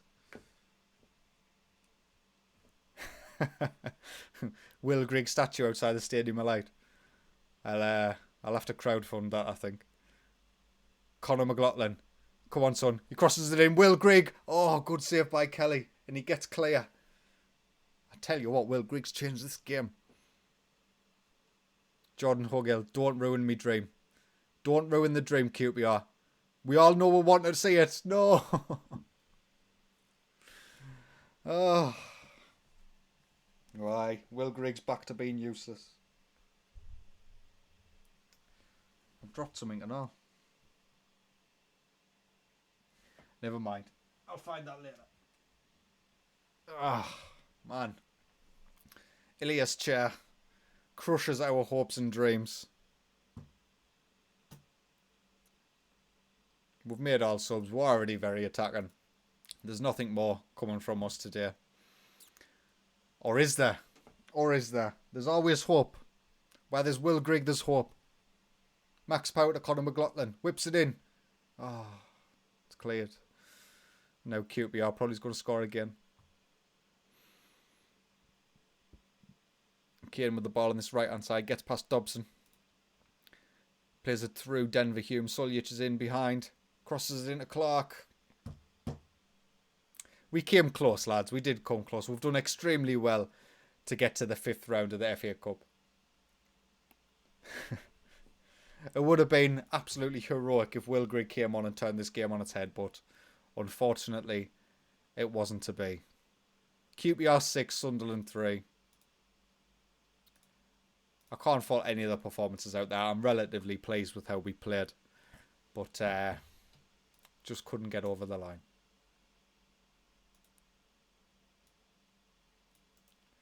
It would have been an absolute fairy tale of a story if we'd managed to pull that off with Will Grigg at the helm.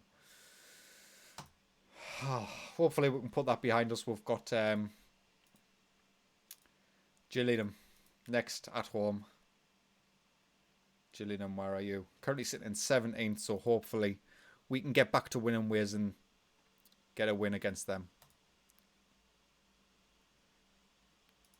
I wonder who QPR got in their FA Cup. I want to just pretend that if we beat them, who we will be facing. No doubt it'll be Man City or something. Oh, if only Penaranda had scored that penalty. It would have been a different game. We would have been back level. We could have went on the counter.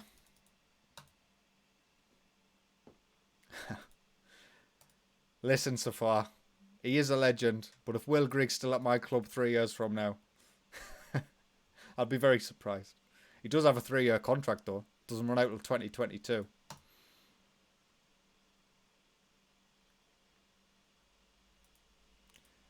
Right then, Gillingham up next. Let's see if anybody's struggling for fitness. There's plenty of people struggling for form. That's what I'm saying. Jordan Willis is coming out. Tom Flanagan's coming in at centre-back. Denver Hume hasn't played that well the past 5 games. He's not coming off though, he's too good. Ballymumba is going to lose his spot. We're going to bring on Max Power in the centre-back spot. Semenyo is going to come on. He's not fit. We'll bring on Duncan Watmore for Lyndon Gooch on that right-hand side. We're going to start Isaac Success up top today. And Penaranda on that left-hand side. Yeah, I would imagine so far Will Grigg will not be part of our starting lineup next season. Right then, Gillingham it is. Come on, boys. Gillingham in real life are Sunderland's bogey team. We struggled against them massively this season in the league and in the cup as well. O'Connor with a free kick. Hanlon goes close.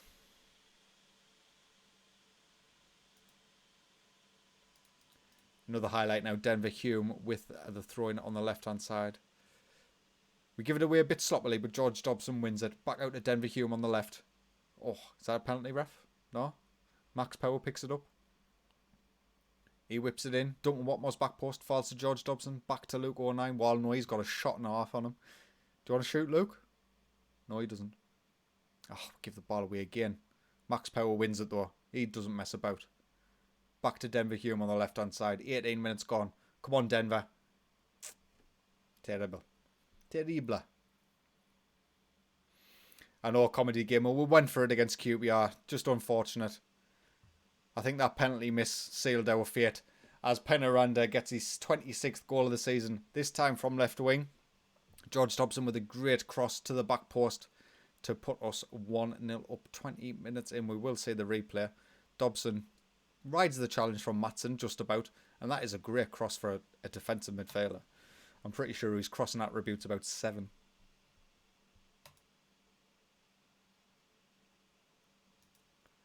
$15 minutes to go in this first half. Chris Maguire has a free kick. He whips it in. Tommy Smith gets there. That's his first goal of the season. Coming in for Jordan Willis today. After Jordan's not had the best run of form in the past 5 games. And we put ourselves 2-0 up. Another set piece goal. I don't know whether it's just this Sunderland side or Football Manager in general, but set pieces are now suddenly a lot more overpowered. Maguire with another set piece. It's played in. Does manage to get cleared by Gillingham this time, but only as far as Denver Hume, who can bomb down this left-hand side. Tries to get past Roberts. He can't, and this is a counter opportunity if ever I've saw one. But Gillingham, they're just not quick enough to get to the ball and play it forward. Watmore finds Luke O'Nien on this right-hand side. Gets dispossessed by Matson. Ball's over the top. Hanlon's in behind. It's in behind the defence. Come on, John. John. Ah, he's missed. I am comedy game. I'm from Sunderland. Live in England. What more? Offside. Come on, man. Yeah, from Sunderland. Born and bred. Born and raised. That's why I support them. I wouldn't otherwise. And there we are. Sunderland 2, Gillingham 0. Fantastic first half performance. Let's hope we can keep it up for the second. Corner now. Max Powell plays it in. Successes our back post. Can't get his shot on target.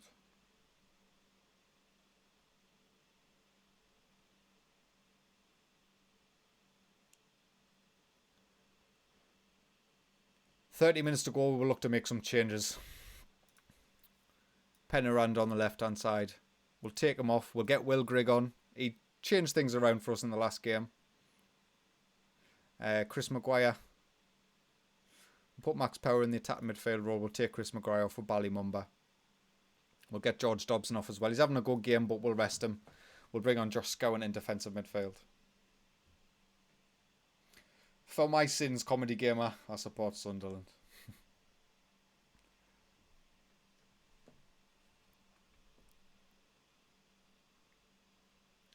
And with 20 minutes to go, we are going to go to balanced.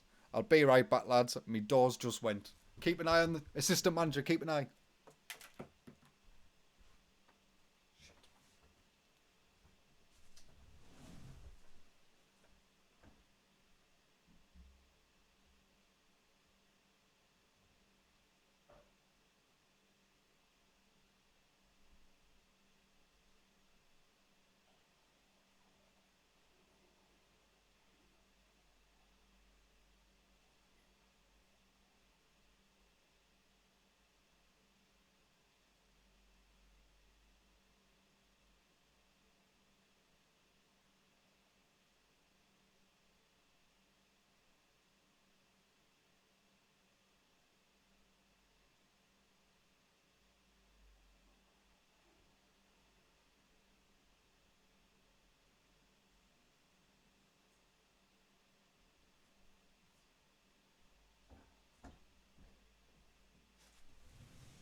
Bloody deliveries. There we have it then. Sunderland 2, Gillingham 0. I'm guessing he has managed that game okay at the end there. Denver Hume did pick up a knock. That could be a little bit bad. And by a little bit, I mean a lot.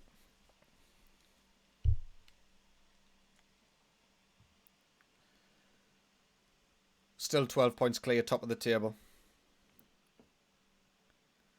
Doncaster really fell off the pace, losing a few games earlier on. George Dobson gets man of the match for that game. Absolutely fantastic performance by him. And 13 games unbeaten. Blackpool away are next up. Right.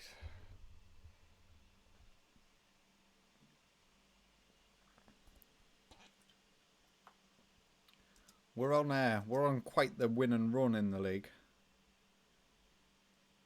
We drew against Bristol Rovers, but apart from that, I think I've won every game so far this session.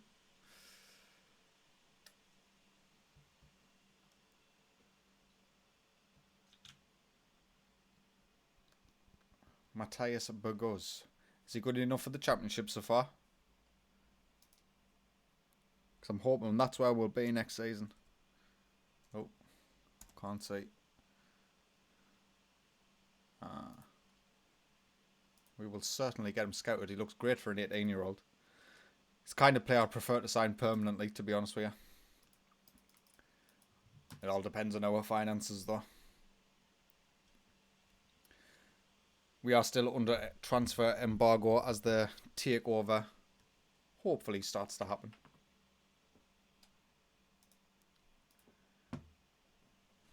So Blackpool are in 4th.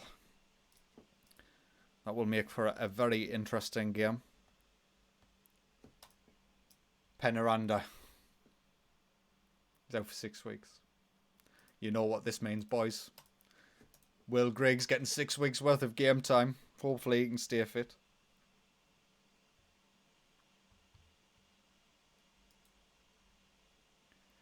Well, it'll either be Will Grigg or Semenyo. One of the two. I'll start Will Grigg initially. Hopefully he keeps some form up, gets us some goals, and then he can stay on the side as long as he's doing that.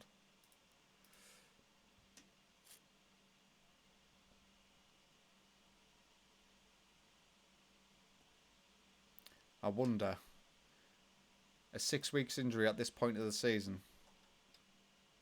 What's the date? 11th of March. He's going to pretty much miss the rest of the season.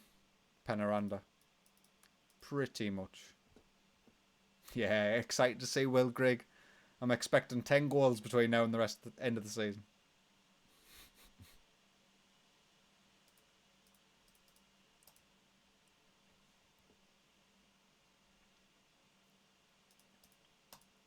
We better not start faltering now. Penaranda's out. Imagine if we were to lose a 12-point lead against Doncaster Rovers. Ballymumba, once again, the best trainer at the club consistently. He's now valued at 1.7 million. I think he was around 100k at the start of this season.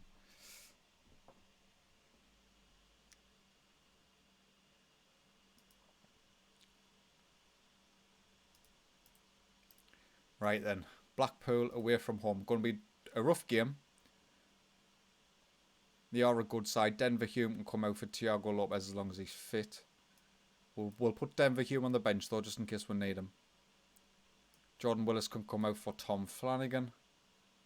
Conor McLaughlin can come out for Luke O'Nien.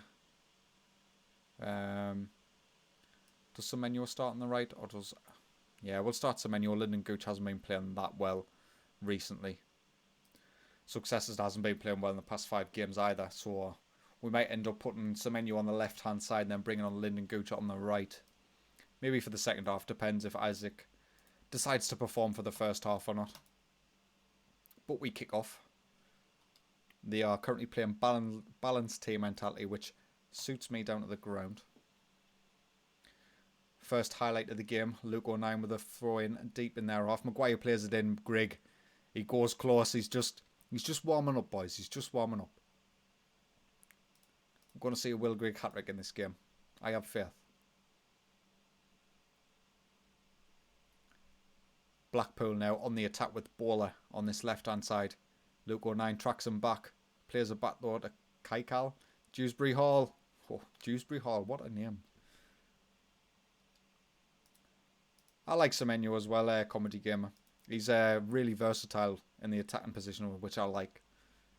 He's mainly been playing on the right-hand side for me, and sometimes he's been pretty heavily out of form, but I'm glad we had him. We've needed him quite a lot. And there's the first half coming to an end. We have dominated, at least going by the match stats, but we're not really causing them too many problems. So we are going to up the tempo. Success is not having a good game, so we're going to put Semenyo on that left-hand side. He can play on the left-hand side. And then we're going to take off Isaac Success and bring on Lyndon Gooch on the right-hand side. So we'll see if Semenyo can do some damage from that left. Dewsbury Hall picks it up in the centre of the half for Blackpool. Lyndon Gooch, though, gets in there and pinches the ball from the left back. Whips the... Oh, I'm saying that was a cross. That was a cross. That wasn't a shot. It was a cross.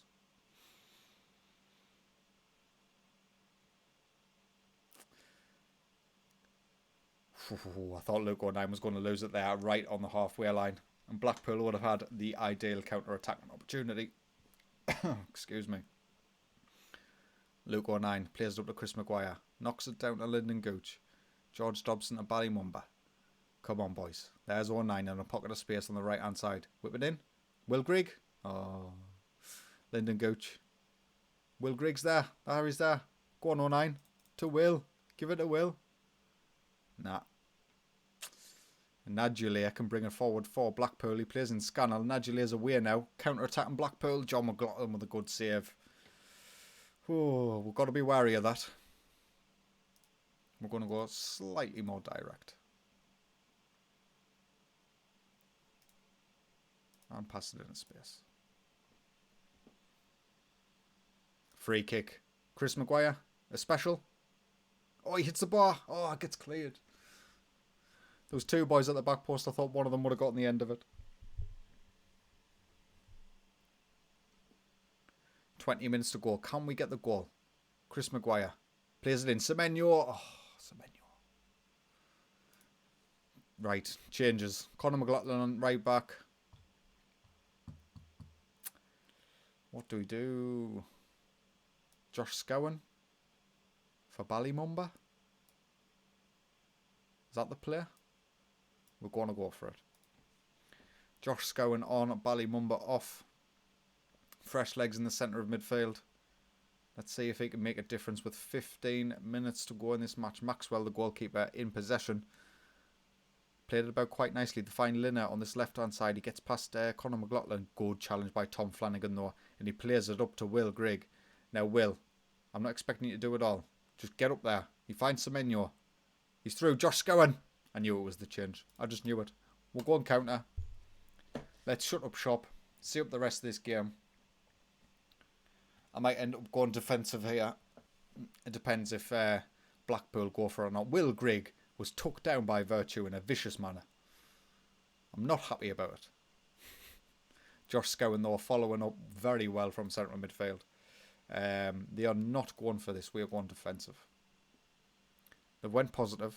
Once they go very attacking, I'm going counter. There we are. Counter. 2 minutes remain. And we kill this game dead. A tough one. Blackburn 0, Sunderland 1, but another win in the league. One win closer to guaranteed automatic promotion. I'm not even sure how many more games we'll have to win. I'll have to have a look at the league. So with 7 games remaining, so 21 points available, we are 18 points clear of Bristol Rovers, but they do have a game in hand. So 3 more wins makes it guaranteed. Southend's in 14 days. There must be an international break.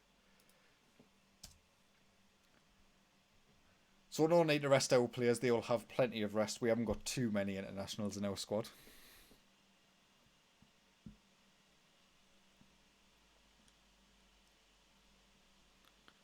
Will Grigg should be called up by the Northern Ireland squad, though.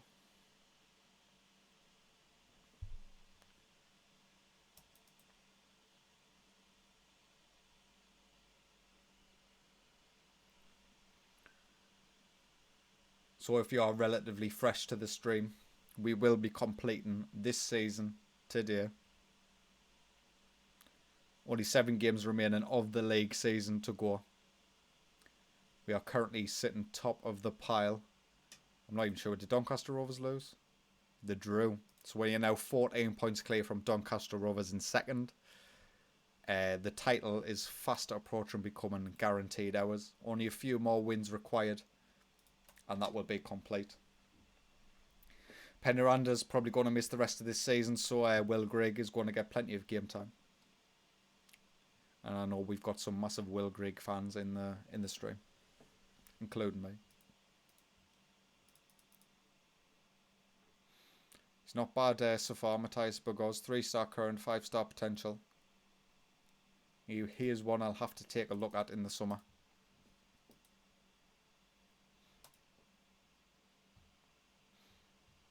I do have a couple of players in mind. We have some experience of the summer transfer window in their first season in the Championship, as we did it with Barnsley. Barnsley probably going to have a much bigger fund than Sunderland will have if we do get there, though. So we have to be careful with our money. We've done pretty well financially this season with Sunderland, managing to save a lot of the wage bill, which has meant financially our projections actually not too bad now. We're still going to have made a huge loss, an absolutely huge loss, but not as huge as it could have been. There's Will Grade picking up a knock, thankfully. I think our game's just been delayed against Southend, so we're another 2 weeks away.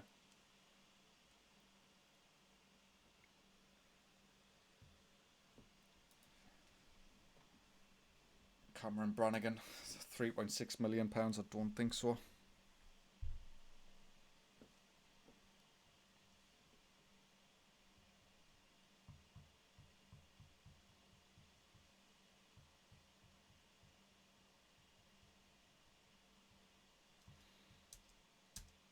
I'm thinking in terms of next season.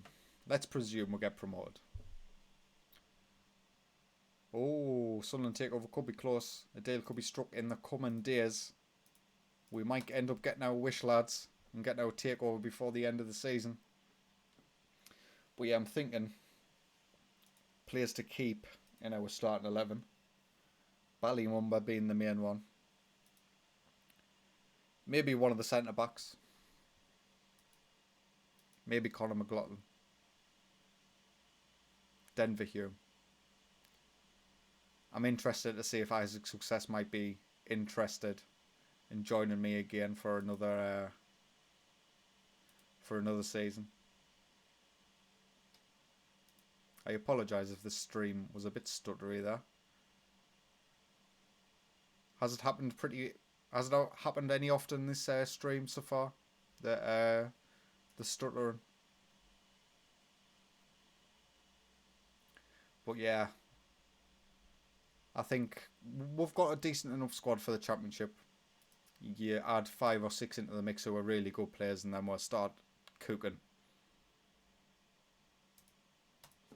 Obviously, aiming the first. Oh, completed. We have a new board, ladies and gentlemen, and a new chairman. Oh, we've got a new transfer budget.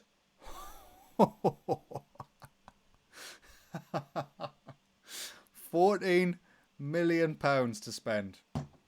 Why? Our summer transfer window has just got a lot more interesting. Hey, that is absolutely fantastic.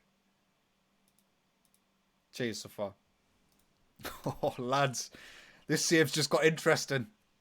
New chairman Andy Walsh. We're going to have some fun.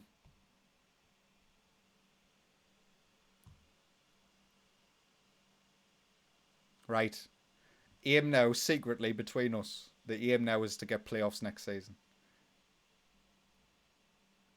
Did Crystal Palace win? QPR beat Crystal Palace on penalties. So they're through at the semis.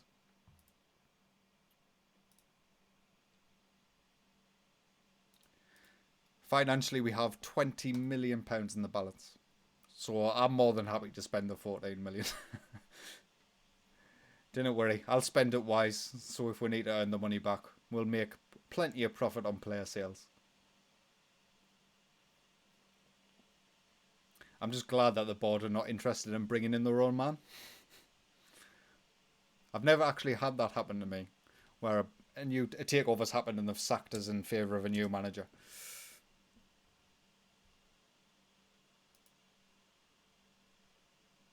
But yeah, I was imagining once we got promoted, having like maybe a £2 million transfer budget to spend. So obviously a lot of wheeling and dealing would have to be happening.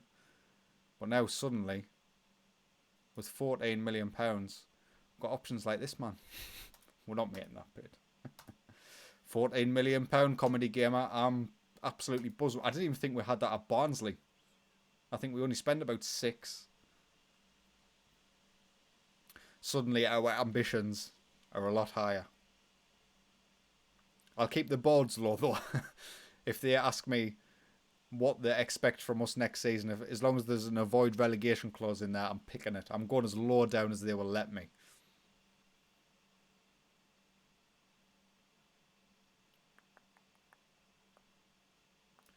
Jonas Wind. I like the look. Hugo Vesterlen. 20. Andres Dreyer. Oh, we just got options.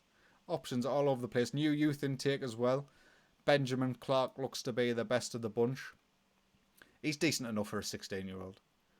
Probably a potential championship player, I would imagine. Brian Lovegrove, a right back. Nah, not too keen. Paul West Baxter. He's got pace. Not a great youth intake. So far, if it was Stuart Donald still in charge of the club, I wouldn't be surprised if he was demanding the championship title for 14 million. John McLaughlin's contract is running out. Do we give him a new deal? I think we do. See if we attack cup goalkeeper. First choice, that's fine. A 2-year deal seems okay. I would prefer only an extra 1 year actually.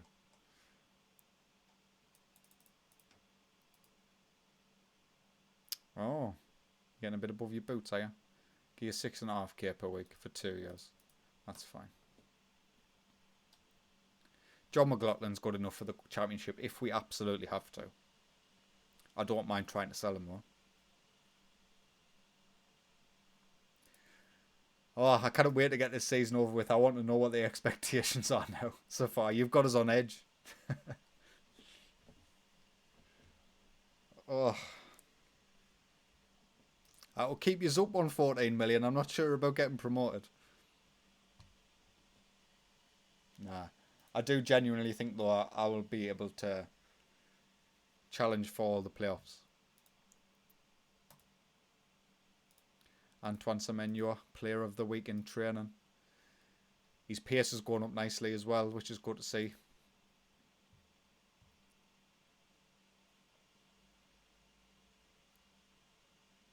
Southend away next. It feels like it's been an absolute age and a day since we've played a match.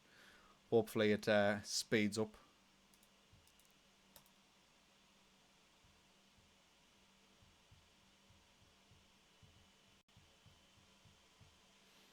I didn't actually take any notice of the final wage budgets went up as well. 40k per week.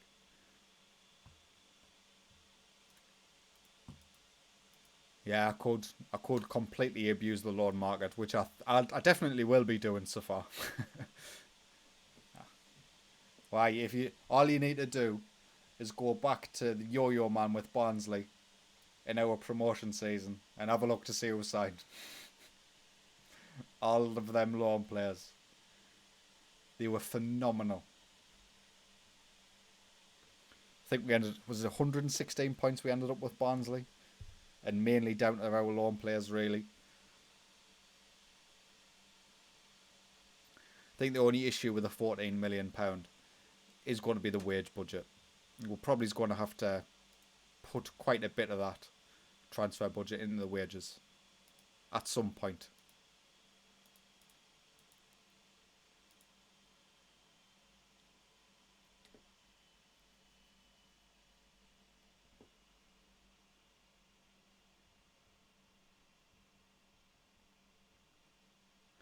Oh, I'm thinking of the possibilities. I know Ran, one of my commenters on my videos, recommend. I completely forgot about Ian van der Heerde. It's worth 1.3 million. I think I signed him for like 100k or something, didn't I, for Barnsley? He's probably a little bit out of our price range now.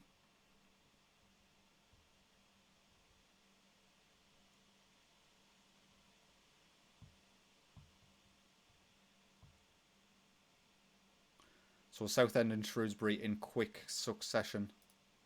Hopefully, 2 easy back-to-back wins. And maybe, just maybe, with these 2 wins, we might be guaranteed promotion.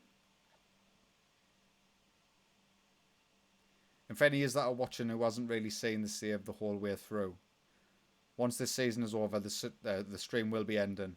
And I'll also be doing a video 1 year in. Do I give Chris Maguire? Yeah, I'll just be doing a review of our first season just to update people who haven't been able to watch the streams. Exactly what's happened, what didn't happen, what should have happened. Stuff like that.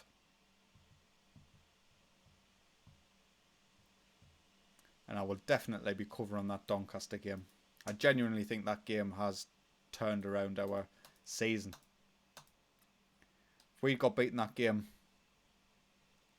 our season could look a lot different.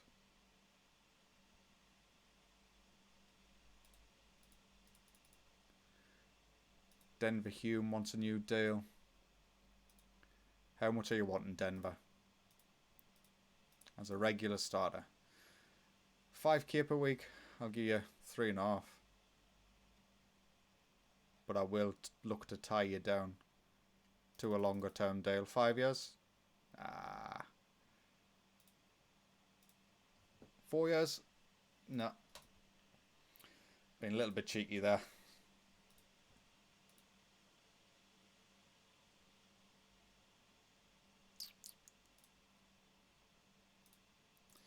I might have just made an enemy out of Denver Hume, one of our best players. Alfie McCalmont would be a very good sign at 3 million.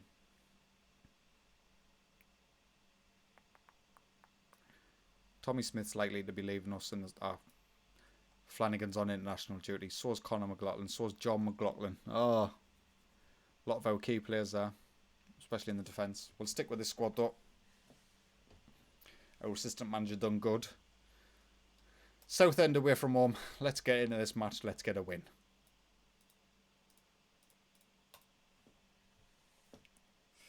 Chris Maguire. Back post. Oh, it's cleared. Hey. Humphreys can come away with it now for Southend. We are just going to speed this up just a little bit. Coming down the right-hand side. Out to Flanagan on the edge. Shoots. So it's not just us shooting score long ranges. Cian Flanagan's 6th goal of the season, and Southend United go 1-0 up immediately. Not too pleased about that. They are playing on the counter, so it's not a surprise. Chris Maguire with a corner. Will Grigg. Oh, it's over the line. Whose goal is that? Oh, they're giving it to the keeper. That should have been Will Grigg's goal. We will see that in 3D. I want to see exactly what happened. Chris Maguire with a corner. Will Grigg wins it. Oh, that's why it's not Will Griggs.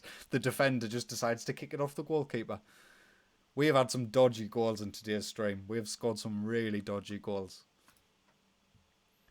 But we are the beneficiaries, so I don't really care. 20 minutes gone. Ballymumba tries to whip it in. Smallbone. Oh, it's another devastating counter-attacking opportunity for Southend. Ballymumba does well to get back in and he wins the ball. He tries to set away Will Grigg, but he gives it away to Shaughnessy. White with a big ball forward will win the ball again. Semenyo knocks it to Maguire. Will Grigg, bury this. Will Grigg, our Lord and Saviour. His 4th goal of the season. Where's Penaranda? I want Penaranda back. I feel uncomfortable. The goalkeeper does awful. 2-1.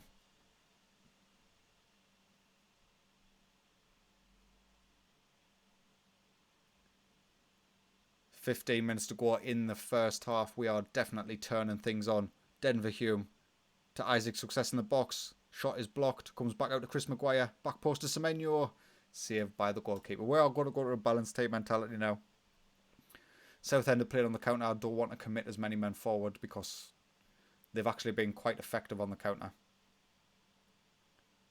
And the change hasn't quite happened yet in Adams. We'll stick with attacking. We'll stick with attacking. Joe Adams' 7th goal of the season gets Southend United back into this game. Denver Hume to Ballymumba from the free kick. Isaac Success picks it up to Dobson. Back out to Ballymumba. We do seem to interlock and play in the midfield quite nicely. Maguire to Semenyo. He shoots. He scores. What a goal that was. 11th goal of the season. Another assist for Chris Maguire. We will go balanced.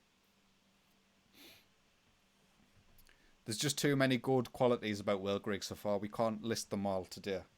I would be here all day. Oh, Semenyo. Excellent goal. Highlights straight from kickoff. Hopefully we can maintain our lead for more than 5 minutes. 0-9 to Ballymumba in the centre of the park. Denver Hume is overlapping on the left-hand side. Back to Mumba. George Dobson. There's the pass. There is the pass. There's the pass. Semenyo for 09 overlapping. Back to Mumba, to Dobson, to Maguire. Again, playing it about really nicely, keeping possession. I'm not really finding that killer ball there. It's Luke 09 on the right-hand side. Back to Dobson. Back to Semenyo. What a lovely goal. What a lovely goal that was. Great passing play by us in the midfield. Keeping possession. I was getting a little bit frustrated with it, I'll not lie. I'll hold my hands up. But nice one-touch, two-touch passing.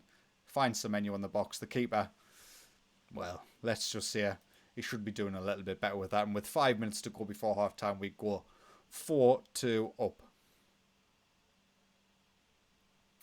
Couple of minutes to go of injury time. Success. He's not offside. Isaac Success gets his 25th goal of the season. It was a Luke 09 free kick. Another set-piece goal. And Isaac rises highest at the back post. Beats Oxley. And we go 5-2 up. It's not even half-time. Now it is. Southend 2, Sunderland 5. Fantastic performance by us. A little bit shaky defensively. But attacking-wise, we have certainly been on it. Ballymumba to Isaac Success on this left-hand side. Cutting in to Chris Maguire. Out to George Dobson. Back to Ballymumba. Come on. Make it 6-2. Semenyo. Back out to Luke 09. Good cross. George Dobson. Oh. Dobson doesn't quite have the shooting boots that Max Power does. Good performances all around in the midfield and the attack, which is nice to see. I think Will Grigg just gels us together better. He's just a gelling agent. Chris Maguire with 3 assists today as well. Absolutely fantastic. Ballymumba can come off. We'll bring on Max Power in the centre attack and midfield position. Chris Maguire, hopefully he gets a standing ovation as Lyndon Gooch comes on to replace him. And Thiago Lopez can come on and replace Denver Hume with only 18 minutes remaining. We will look to save our heads. We've got save our legs. We've got 2 days in between games at the moment, so we need to keep fresh as possibly can. 5 minutes to go. We have ourselves another highlight. Southend win the ball in the defence and then come forward with Sowerby to White on this right hand side. Come on, boys. Get your challenges in. Max Power. Back out to White. The ball's whipped in. Should we go on the counter ourselves? Yeah, let's go on the counter. Hello, George. I was originally from Southwick. Live in Town End now.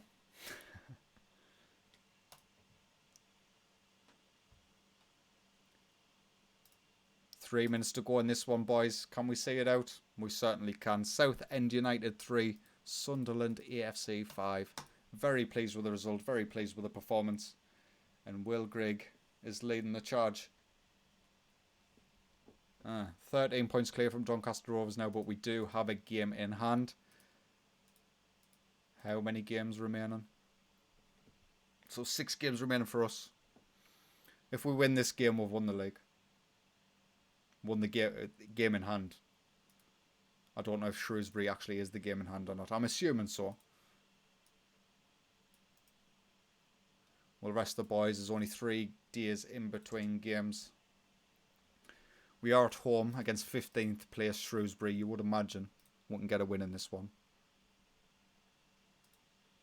And then I think, lads, we'll finally match the board's ambition and won the league. A little bit earlier than I thought we would. If you'd asked me at the back end of December if we would be in this position or not, I would have probably said no.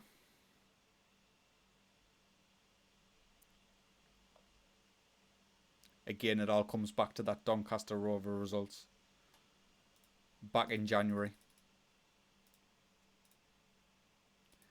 Oh, mate, George, absolutely dreadful stuff. Some of the performances from us, particularly when Phil Parkinson first took over, was absolutely shocking. Like,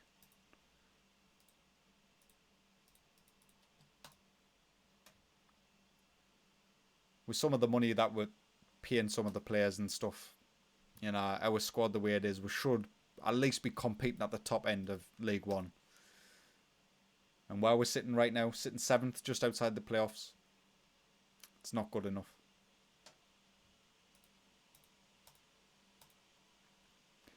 Right then, we get into our game against Shrewsbury. We'll see how the boys are handling it fitness-wise. Looks like they're doing okay, the majority of them. And we do have the international players returning as well. So Tom Flanagan can reclaim his spot. We're going to take out Jordan Willis. Tommy Smith's come in and done a decent job at centre-back. I think I am going to rest Denver Hume. We'll bring on Thiago Lopez. Lyndon Gooch hasn't been that great. Oh, Semenyo's up top. Will Grigg's not playing.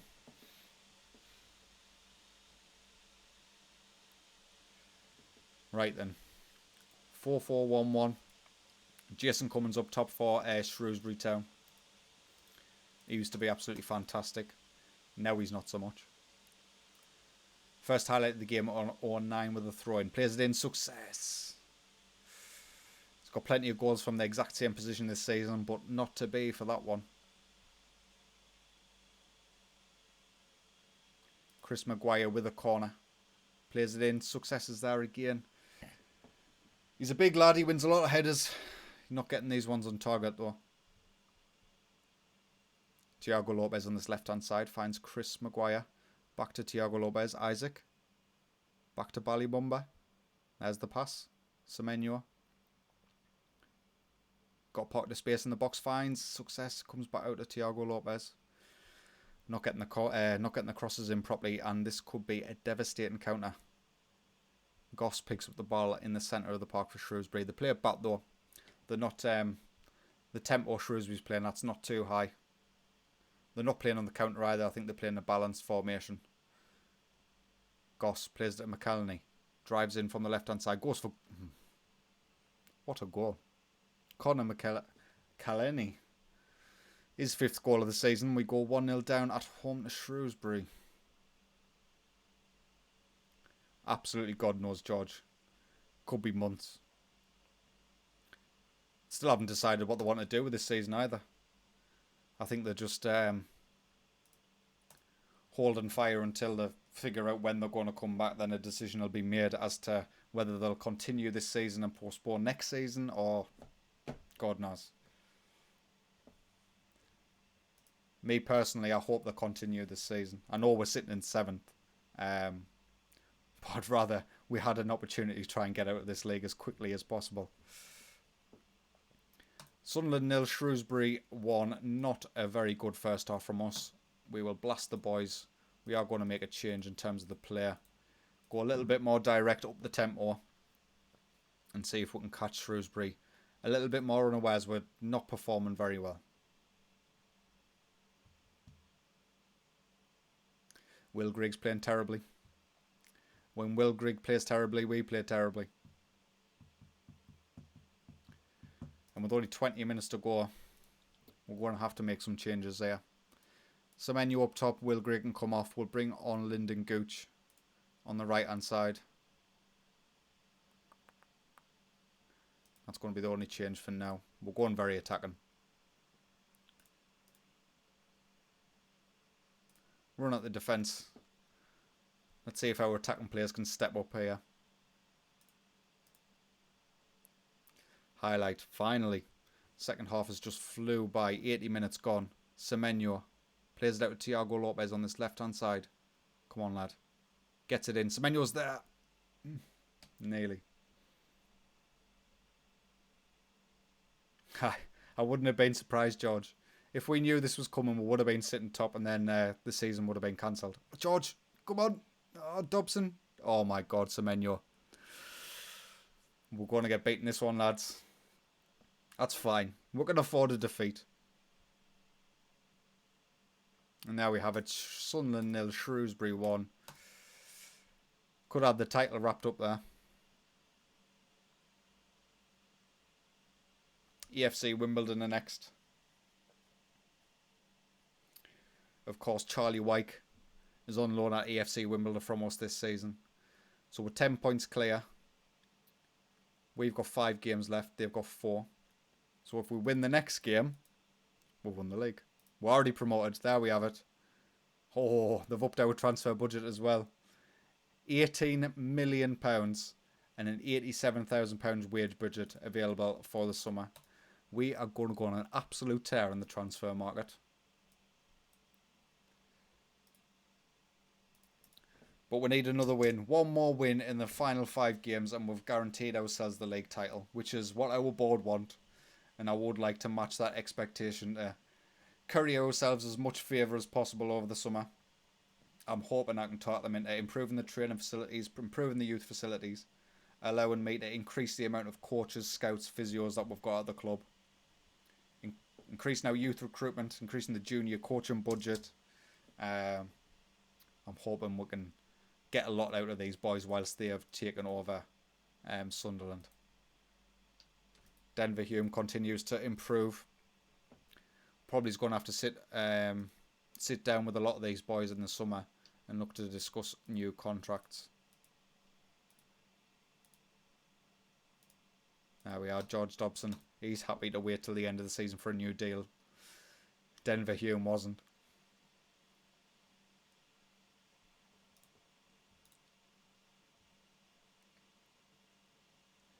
Come on, boys. Win this game, then it's all over. We don't need to worry about Donny Rovers anymore. We had sleepless nights about them twats. For those of you who haven't been watching the whole thing, it's been a straight fight between us and Doncaster Rovers since about December, I would say. And we were on a hell of a winning run all the way until the back end of December when Doncaster Rovers smashed us 3-0. We then managed to bounce back. We were 3 points behind them in the league. And then we played them at home. And we went 2-0 down. Eventually, we ended up winning 3-2. We went very attacking. We brought on Will Grigg. It all changed.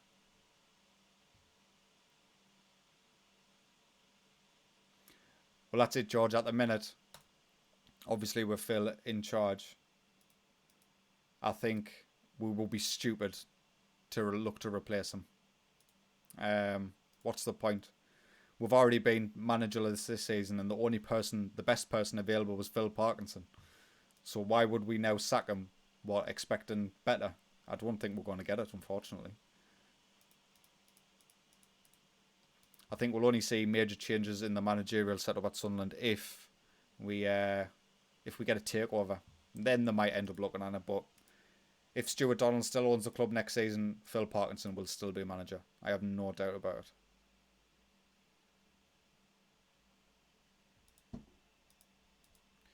Antoine Semenyo there, having another good training week. I might have to look at his situation at Bristol City over the summer. A young English lad, if he's available for a cheap enough fee, I would like to sign him on a permanent deal. I don't think he's quite at that level where I can afford to just bring him in on a loan. I would want to bring him in permanently and then develop him myself. Team is looking relatively good. Success is not in the best form, but Penaranda's still only returning from injury. We could drop Success, put Duncan Watmore on that right hand side, Semenyo on the left.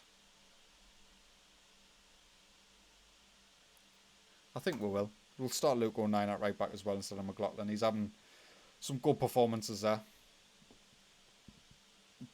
So AFC Wimbledon come out with a 5-3-2. Of course, they cannot start Charlie Wyke as we are the parent club, and that is not allowed as part of the loan deal. So hopefully, them losing Charlie Wyke's a big enough blow where we might be able to take advantage of that.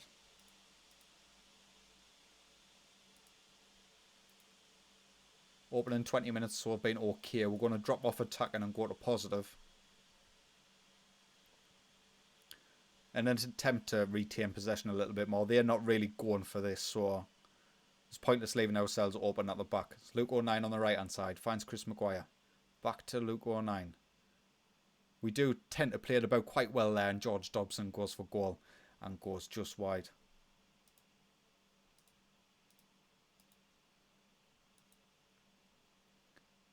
Four minutes to go in this half. I would like to see a goal. Luke O'Nien plays back out to George Dobson. Into Maguire. Ballymumba. What a finish, my son. Take a bow. Some great play by us. And we go 1-0 up with Ballymumba's 4th goal of the season. Some good stuff by O'Nien, Dobson and Maguire. It eventually finds its way to Ballymumba. First time strike. Top bins. No joke. Me the same, George. Absolutely the same. I would kill for the championship right now. Even I don't know. Just to get out of the way of the likes of Portsmouth and stuff doing me head in. Portsmouth are a good club, don't get me wrong. But something about seeing their smug faces every time they get a result against us. I don't mind us when we're the underdog, which we would be in the championship. Whereas I still think everyone sees us as one of the big dogs in League One, so they're always up the game against us. Always. Great strike there by Denver Hugh.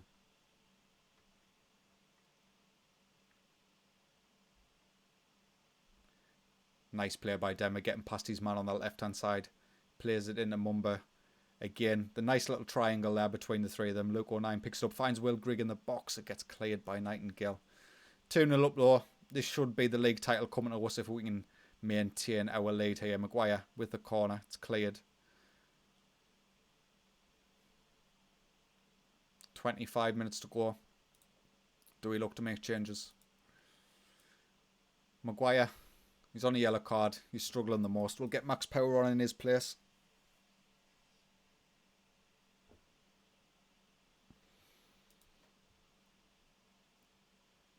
Ten minutes left. We'll look to make our final subs of the game. Conor McLaughlin can come on. Thiago Lopez can come on. And that should hopefully see us out for the rest of this game. Only 5 minutes remaining. It's been a bit of a dull game, to be quite honest with you. EFC Wimbledon haven't went for this at all. You would expect it once we went 1-0 up, they might have changed their system, but they haven't. McLaughlin plays it in. It's cleared. Thankfully, Tommy Smith is the first man to the ball. Oh, Tommy. Tommy Smith. Amen. Oh, great save by John McLaughlin. Absolutely dreadful defending there. Should not be losing the ball in that position.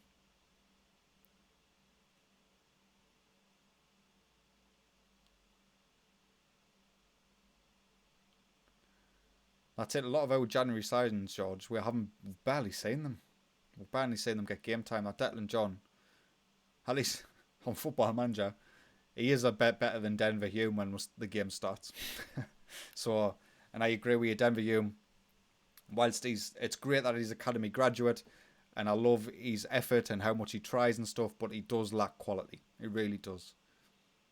He's just a physical workhorse. That's all Denver Hume is. And when you're playing a wing-back system like us, like we do, they need to have a little bit of quality in the final third. Like Brian Oviedo did last season.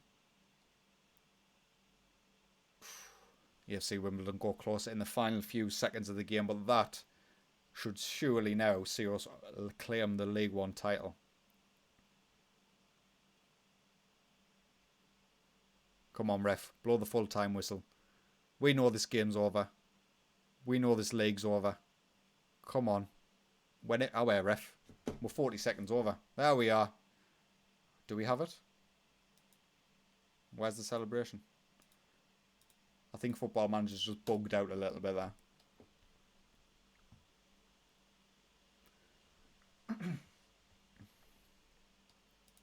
£10 points clear. Sunderland win Sky Bet League One.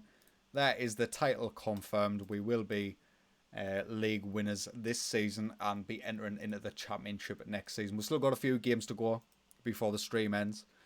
Peterborough is up next at home, who is in our run-in.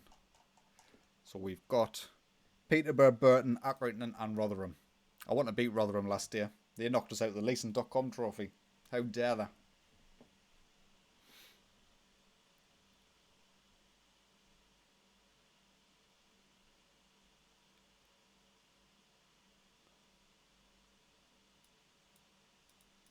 That's it. Oviedo. No, he was high. His wages were far too high. He was one of the few on the high wages, though, who did actually try. So I'm glad we kept him for last season. And I was hoping we would have got promoted last season whilst we still had the likes of him. But obviously that didn't happen. I think he's... who did he go to? Was it Copenhagen?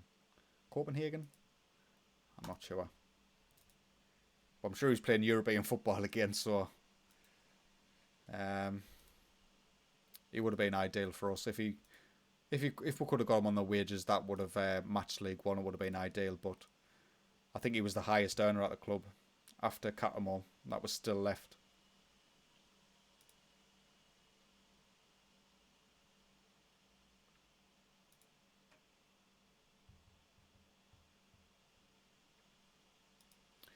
Oh, how about Guay? Has anyone seen him before? Let me have a look.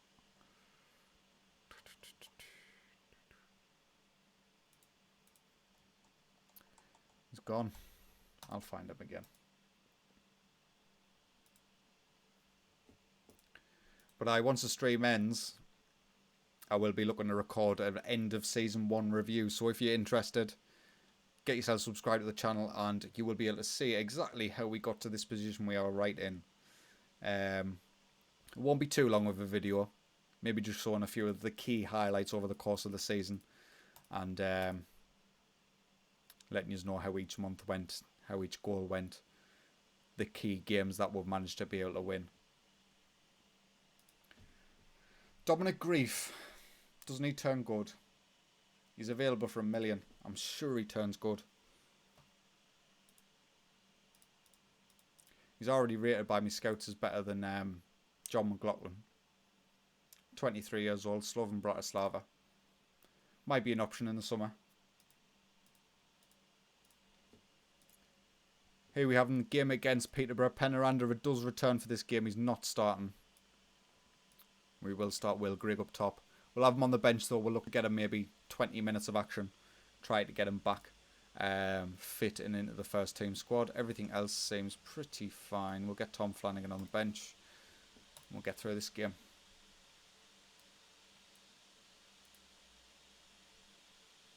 Duncan Watmore's got to be released. Regardless of how good he was 4 years ago, he's far too injury prone. Even if he was our best player, he would still have to be released for the amount of injuries he's suffered. Stefanovic goes close for Peterborough.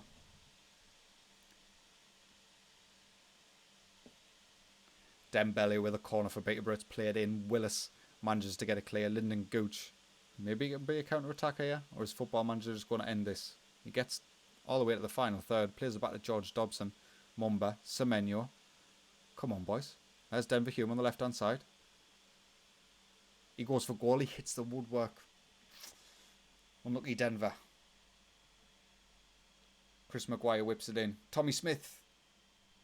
We're getting there. We started pretty well this game. Better than we did against Shrewsbury. Denver Hume with a throw in on the left-hand side. 11 minutes in. George Dobson picks it up from Ballymumba. Semenyo slots it through. Gives it away. And it's cleared by Peterborough. Ballymumba. Dobson. Back to Maguire. There's 09 on the overlap. Tries to play it in. Lyndon Gooch. What a finish, my son. 7th goal for the season. An assist from Chris Maguire. And we find ourselves 1-0 up 12 minutes in. Decently well worked this across the midfield. Maguire does well to find 09 in a pocket of space. I'm not sure how Chris Maguire gets that assist, mind, but we'll take it. His legs are gone, George. He hasn't got the pace anymore. He was never really that technical, Duncan. He relied a lot on just blistering pace, and he just... What's he done? Knocked his cruciate ligament twice. It's not the sort of thing footballers recover from, especially physically. Denver Hume on the left. Plays it into Ballymumba. Good strike. Good save by Pym. Lyndon Gooch is the man stepping over the corner. It's cleared by Ivan Toney. Semenyo is the man picking up the ball. Gets past his man. Plays it in. Goes all the way to Dobson. That was dreadful. 20 minutes to go in this first half.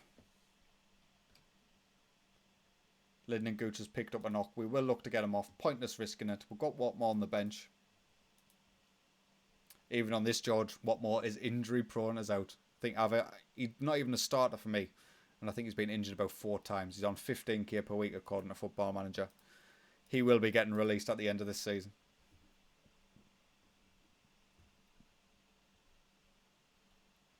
We're going to take off Denver Hume now, 52 minutes in.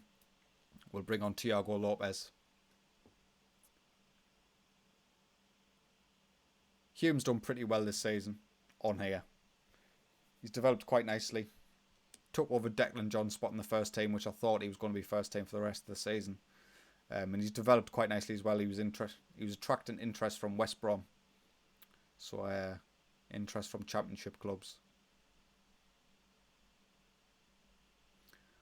Half an hour remaining in this game. I'm not too concerned by Peterborough, but we are going to drop just slightly to their positive team mentality.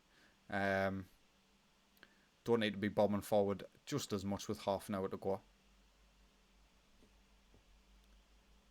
Tommy Smith tries to play the ball over the top. It's easily cut out by the Peterborough centre defence. And we go again. Mumba. Long ball over the top to Grigg. Will. Come on, Will. Prove people wrong.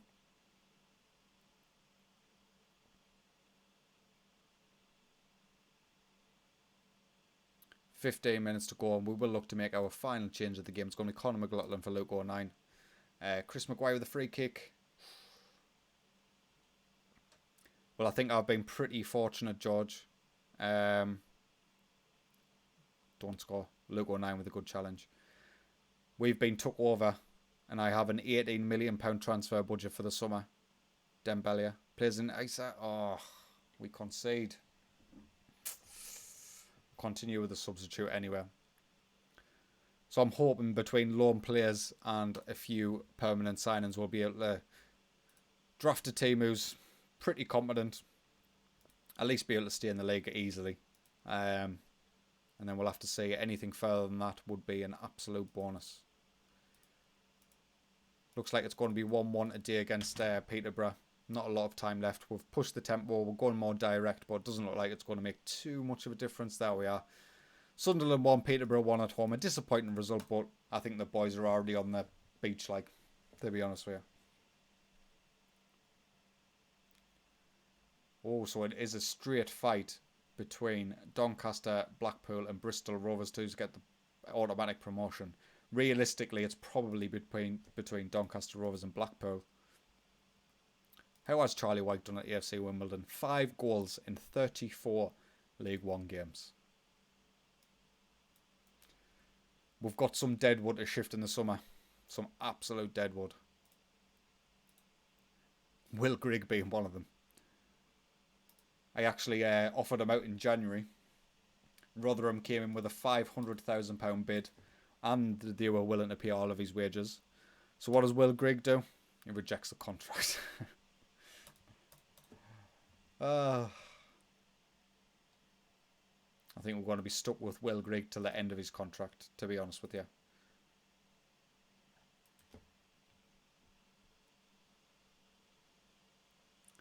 "19th place Birmingham are the next Burton are the next team we will be playing." Oh, Herbie Kane, can we approach yet? We still can't. I wanted to approach Herbie Kane on a free. Unfortunately, English teams can't approach till like a month out. I know so far Will Grigg's been a hero for us. He's got 4 goals and 7 starts in the League One, which isn't too bad. But he's £10,000 a week. I just can't justify it, even with all the money that we've got. He'll end up staying next season. I can't imagine too many clubs being interested in his services because of the amount of wages he's currently on. Success is going to have to come out. We'll put Semenyo on the left-hand side. We will bring on Duncan Watmon, or we'll want. Got Lyndon Gooch sitting in the squad. Penaranda returns after his injury. We will keep Will Grigg on the bench in case we need him.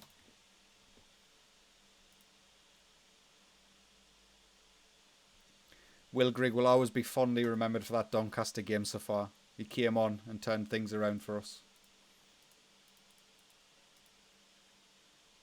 So we kick off away from home against Burton Albion. 5 minutes in. Things are looking decent enough going by the match stats. Not keeping too much possession. And I don't like that. We'll change to a more positive team mentality. They're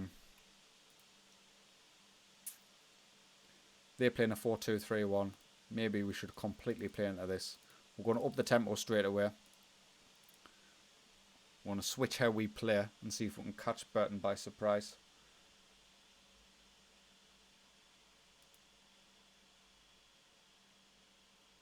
Because Burton were one of the teams most highly rated this season, according to our season preview. So they do have a decent side. And whilst our boys are not playing particularly well, we will look to try and exploit a bit more of a long ball tactic. Semenyo picks up a knock on the left. Penaranda's out there. Will Griggs on.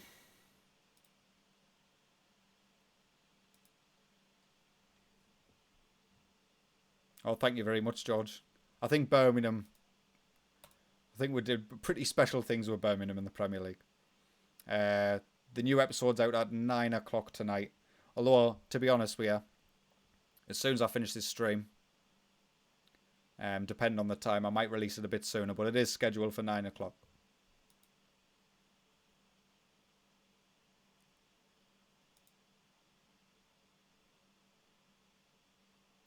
$20 to go in this one. Then Ballymumba finds George Dobson. We still need to find the first goal in today's game. Penaranda from returning from injury. I was hoping he was going to get his first goal after returning.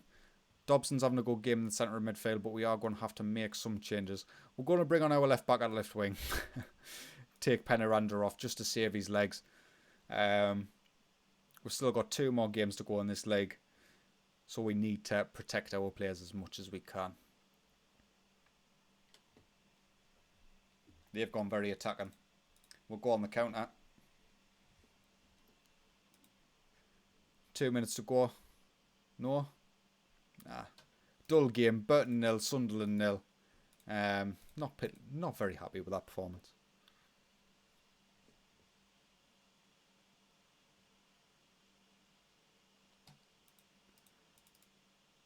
Semenyo, he's only out for a day. That's not too bad. We have Accrington Stanley in 7 days.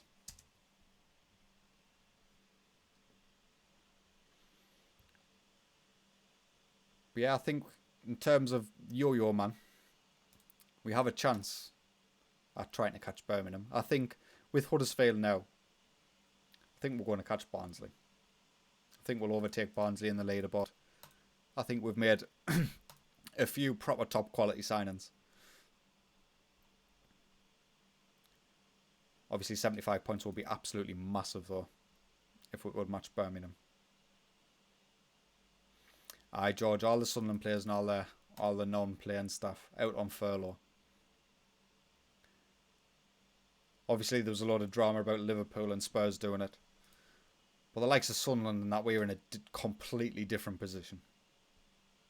Christ, we can barely afford to pay our players and our staff when we are playing. Never mind when we're not.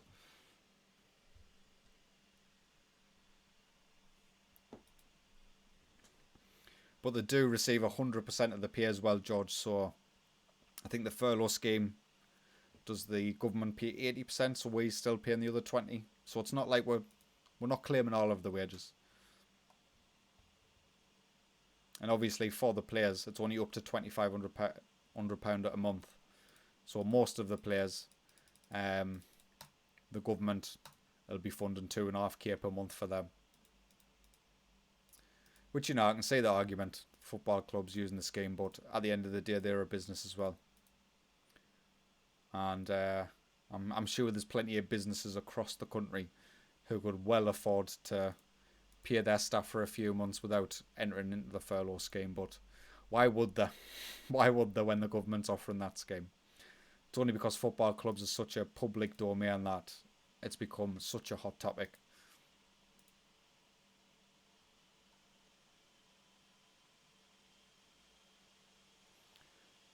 And football clubs aren't run like they used to anymore. They are definitely a big business. And they are run like a big business now. They're not some family-run little club anymore. Every single club in the... Pretty much all of the clubs in the Football League. Pretty much.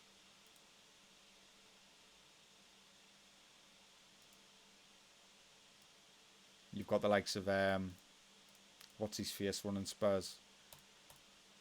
He's the ultimate money man.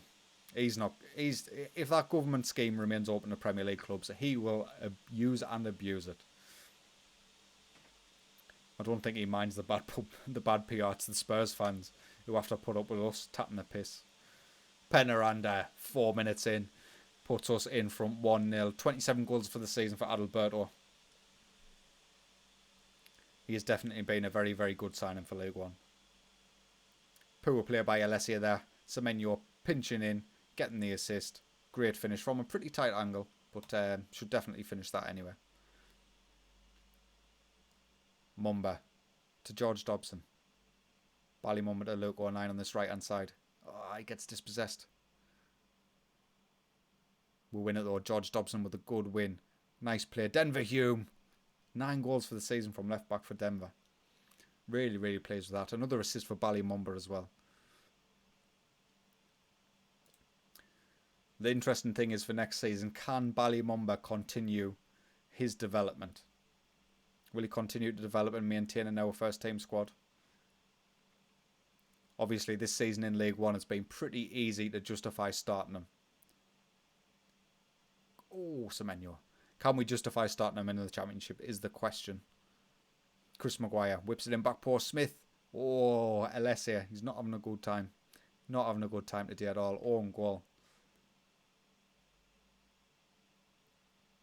Oh, have you watched it all, George?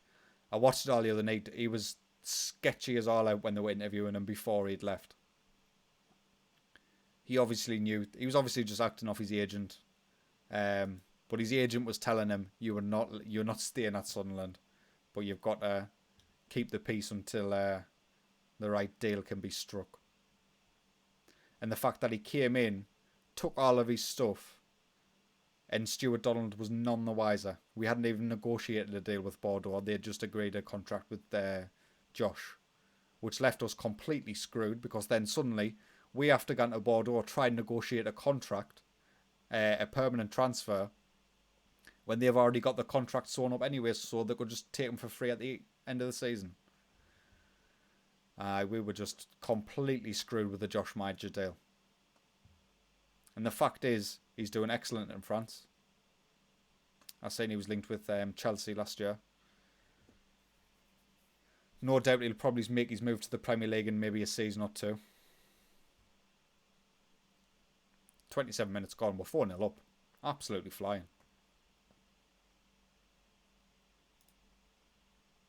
McConville with the corner for Accrington. Willis managed to get it clear. Semenyo can bring it forward. I mean, should probably play that in their feet. Only 10 minutes to go or so in the first half. Luke 09 on the right hand side. Back to George. Back to Isaac. He hits the bar. Unlucky boys. Keep it going. Performing very well so far this first half.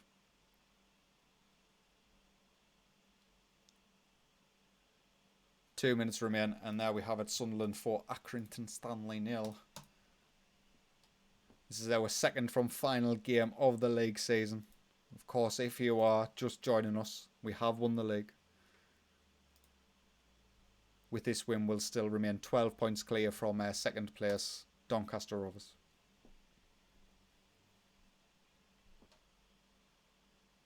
Oh, that's it, George. The agent's an easy one to hide behind. I don't think I've ever seen a footballer not say, oh, I'm just concentrating on my football when they've been asked to discuss a potential transfer away. It's PR 101 for them. And that's it with Josh, you know. If we're just... I know it was probably smart to go to Bordeaux and try and get as much money for him as we can. But obviously in hindsight, that $1.5 million we ended up getting for him was worth absolutely nothing. If Wood just says, right, he's leaving at the end of the season, you're staying with us until the end of this season, maybe he might have ended up scoring the goals that got us promoted that season. In fact, as long as we could keep him happy enough to actually play for us, I think he would have scored the goals, and I think we would have got automatically promoted.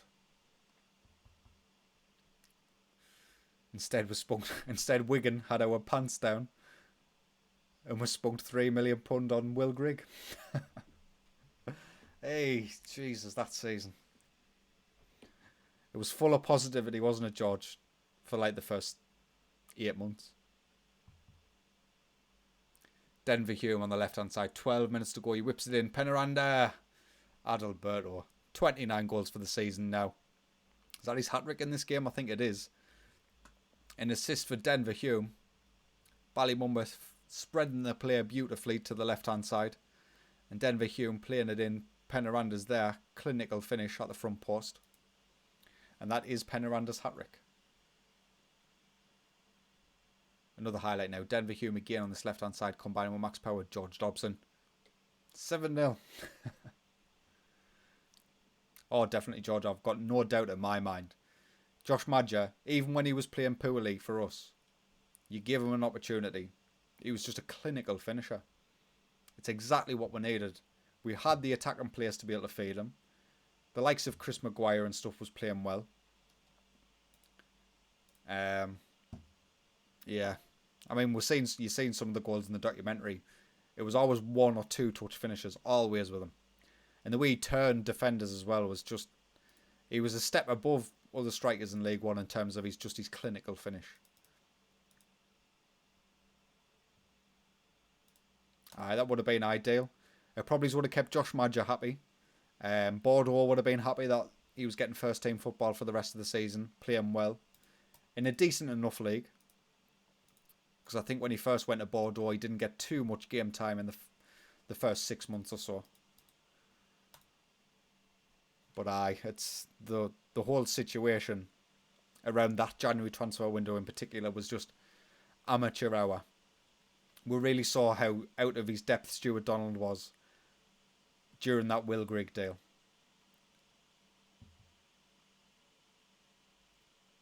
And even Jack Ross, on the night of that Will Grigg signing, said he's not worth $1.25 million, which was the offer at the time. He says, make that offer, but nothing more. He's not worth that. You had Tony Cotton and Richard Hill telling Stuart Donald, he's not worth that. Pull out. And now I understand why Stuart Donald ended up making the signing. He probably would have been lambasted by us fans if he didn't. But £3 million, the most expensive transfer in League One history for Will Grigg. Colin McLaughlin's out for 5 months. We've already given him a new contract as well for next season.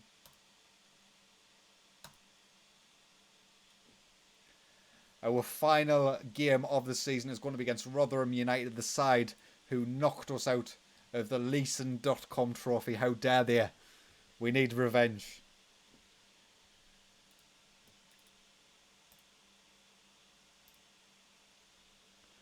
We've had our scouts looking for championship quality players for the past 5 months. So I'm hoping I'm going to have some decent options to be able to go through over the summer.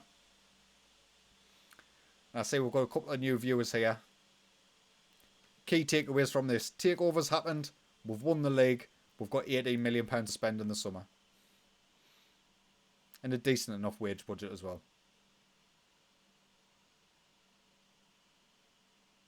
That's a too long didn't watch of this video. We did manage to make it to the 5th round of the FA Cup as well. Unfortunately, we got knocked out off QPR. I haven't gotten past Premier League Aston Villa in the 4th round.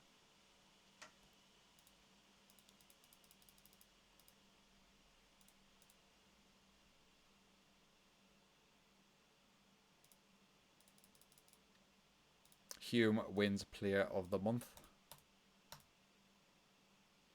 And if I was Will Grigg, I'm hoping they give him the heads up, like, listen, lad, there's a lot about you. There's basically an entire episode dedicated to Will Grigg's transfer. I'm hoping people in our camp will have given the heads up about it. Because if his confidence wasn't shot now, if it wasn't shot then, it certainly is now after the release of the documentary.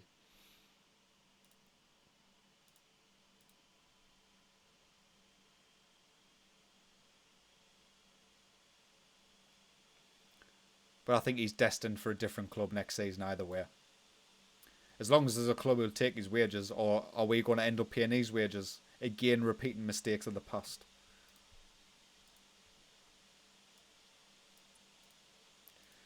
Right, final game of the league season. Rotherham United are the opponents. They're playing on the counter, we are playing attacking, and I'm sticking with it. We've already won the league. We don't need anything out of this game, so I just want to see an entertaining bit of football. Luke O'Nien gets dispossessed in the box, but Semenyo keeps the ball alive. Josh Scowen to Ballymumba. Shot is blocked. Out to the left-hand side for Denver. Hume. He plays it in. Comes back out to Ballymumba. Rotherham are defending this quite well. Don't lose the ball. Ballymumba doesn't. Tommy Smith back to Jordan Willis. There's Luke O'Nien on the right-hand side. Inside to Semenyo. Lovely little bit of play there. It's cleared though. Our crosses are not really working. Semenyo in the box. What a goal that was. Antoine Semenyo's 13th goal of the season. Bearing in mind, he hasn't always been a starter. A lot of the time we've been trying to force Lyndon Gooch into that right-hand side with him being an academy graduate. Duncan Watmore's had his game time there, but I think now we're getting towards the end of the season. Semenyo is definitely our best option out there. Ballymumba picks himself up another assist. He has been phenomenal this season in the centre of midfield. Mumba now on the ball. Tries to find Semenyo on the box, but it is cleared by Rotherham United, and they are going to catch us on the counter. They did this in the Leeson.com Trophy. Vassell. Easy save for John McLaughlin in the end.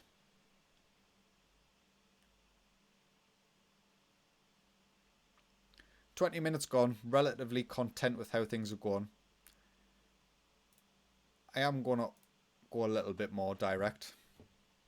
I'm not doing that because it's a good idea. I'm doing that in the hope we'll score some more goals. Luke O'Nien to Penaranda. Oh, brilliant save by the keeper. Hits the post. Success. Finish this. Oh, blocked by the defence.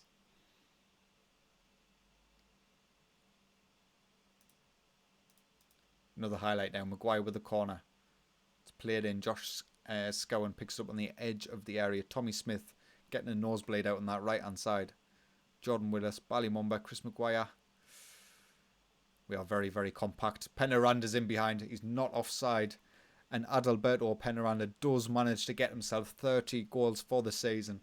A lovely chipped through ball from Denver Hume as well to find him over the top of the defence. But as you can see, we are attacking very narrow. They are defending pretty narrow as well. So it's going to take some killer balls like that to actually be able to breach their defence. You're right, George. Will Grigg does not suit. He didn't suit Jack Ross's system, and he certainly doesn't suit Phil Parkinson's. Rotherham 0, Sunderland 2, half-time. A fantastic result so far. Bearing in mind, this is a side that have given us problems in the past this season.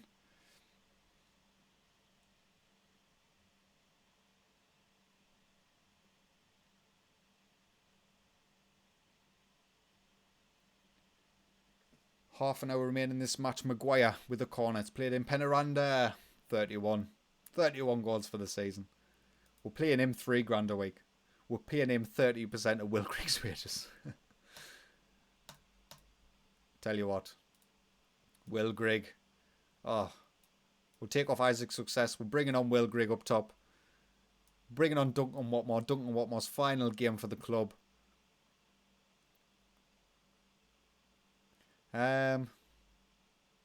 We'll bring on Lyndon Gooch. No, we're not. We'll bring on Max Power as well for Ballymumba. It might end up being Max Power's final game for the club as well. All depends what sort of signings we can make in the summer. Let's see if Grigg can get himself a goal before he leaves the club. Josh Scowen picks up the ball deep in their half. Duncan Watmore down the right hand side. Whip it in. Plays it out to Josh Scowen. Finds Max Power. Goes close. He's scored a couple of them bangers this season, Max Power. Adelakan brings it down on the right-hand side for Rotherham. He's in behind. Finds Smith. McLaughlin. Fantastic save that was.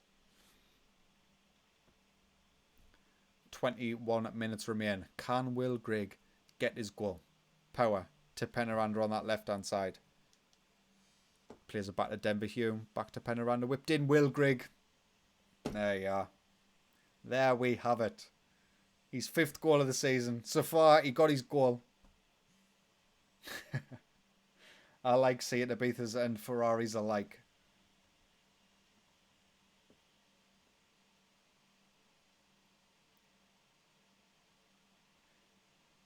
Rotherham 0, Sunderland 4. Will Grigg gets his goal. We are all happy. Can Penaranda get his hat-trick? Let's go very attacking. Come on, boys.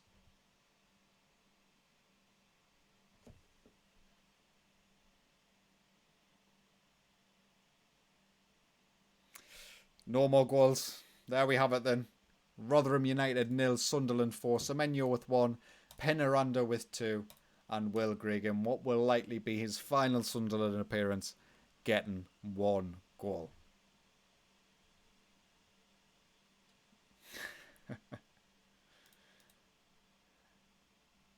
Right then. There is the final Sky Bet League 1 table. 14 points clear in the end from Blackpool, who get promoted automatically. Doncaster Rovers slip into the playoffs. Penaranda's top scorer. Isaac's Success comes in second. Chris Maguire, highest average rating. Chris Maguire with the most assists. George Dobson with the most yellow cards. It's not great. McLaughlin with the joint second most clean sheets. I'm happy. I'm happy with how the season's gone. In terms of our club vision, we've only got a B. What more do you want? We've won the league. We got the 5th round of the FA Cup. We got to the desired area in the League Cup. We play attacking football. Ugh. Never mind. So we do have £18.5 million to spend in the summer with an £87,000 a week wage budget deficit. So plenty of money to spend there. We can also sell George Honeyman's. Nah, we'll not do that. So we've got a long summer ahead of us. In terms of when we will return for this stream. Or this save, shall I say. I think the transfer window opens, is it the 13th of June? Or the 10th of June or something in the first season. So I'll probably return at that point. There might be numerous signings already arranged by that point. You'll have to wait and see. Yeah. Good stuff for Sunderland. Got a huge wage transfer budget. I'm really excited for the summer. And got a lot of work to do. A lot of work to do to get us out of this championship. Well, listen, boys, thank you very much for all you who have joined and interacted with me in the chat. This 3 hours has absolutely flown by. And there will be a video covering the first season at Sunderland. So if you've missed anything, I'll be going through it in that. I'm not sure when that will release, maybe in a couple of days. But I'll probably not be streaming tomorrow. The next stream will probably be Friday. So if you're interested, get yourself subscribed, turn the notification bell on, and it will ping when I go live. So anyway, boys, take care and take it easy.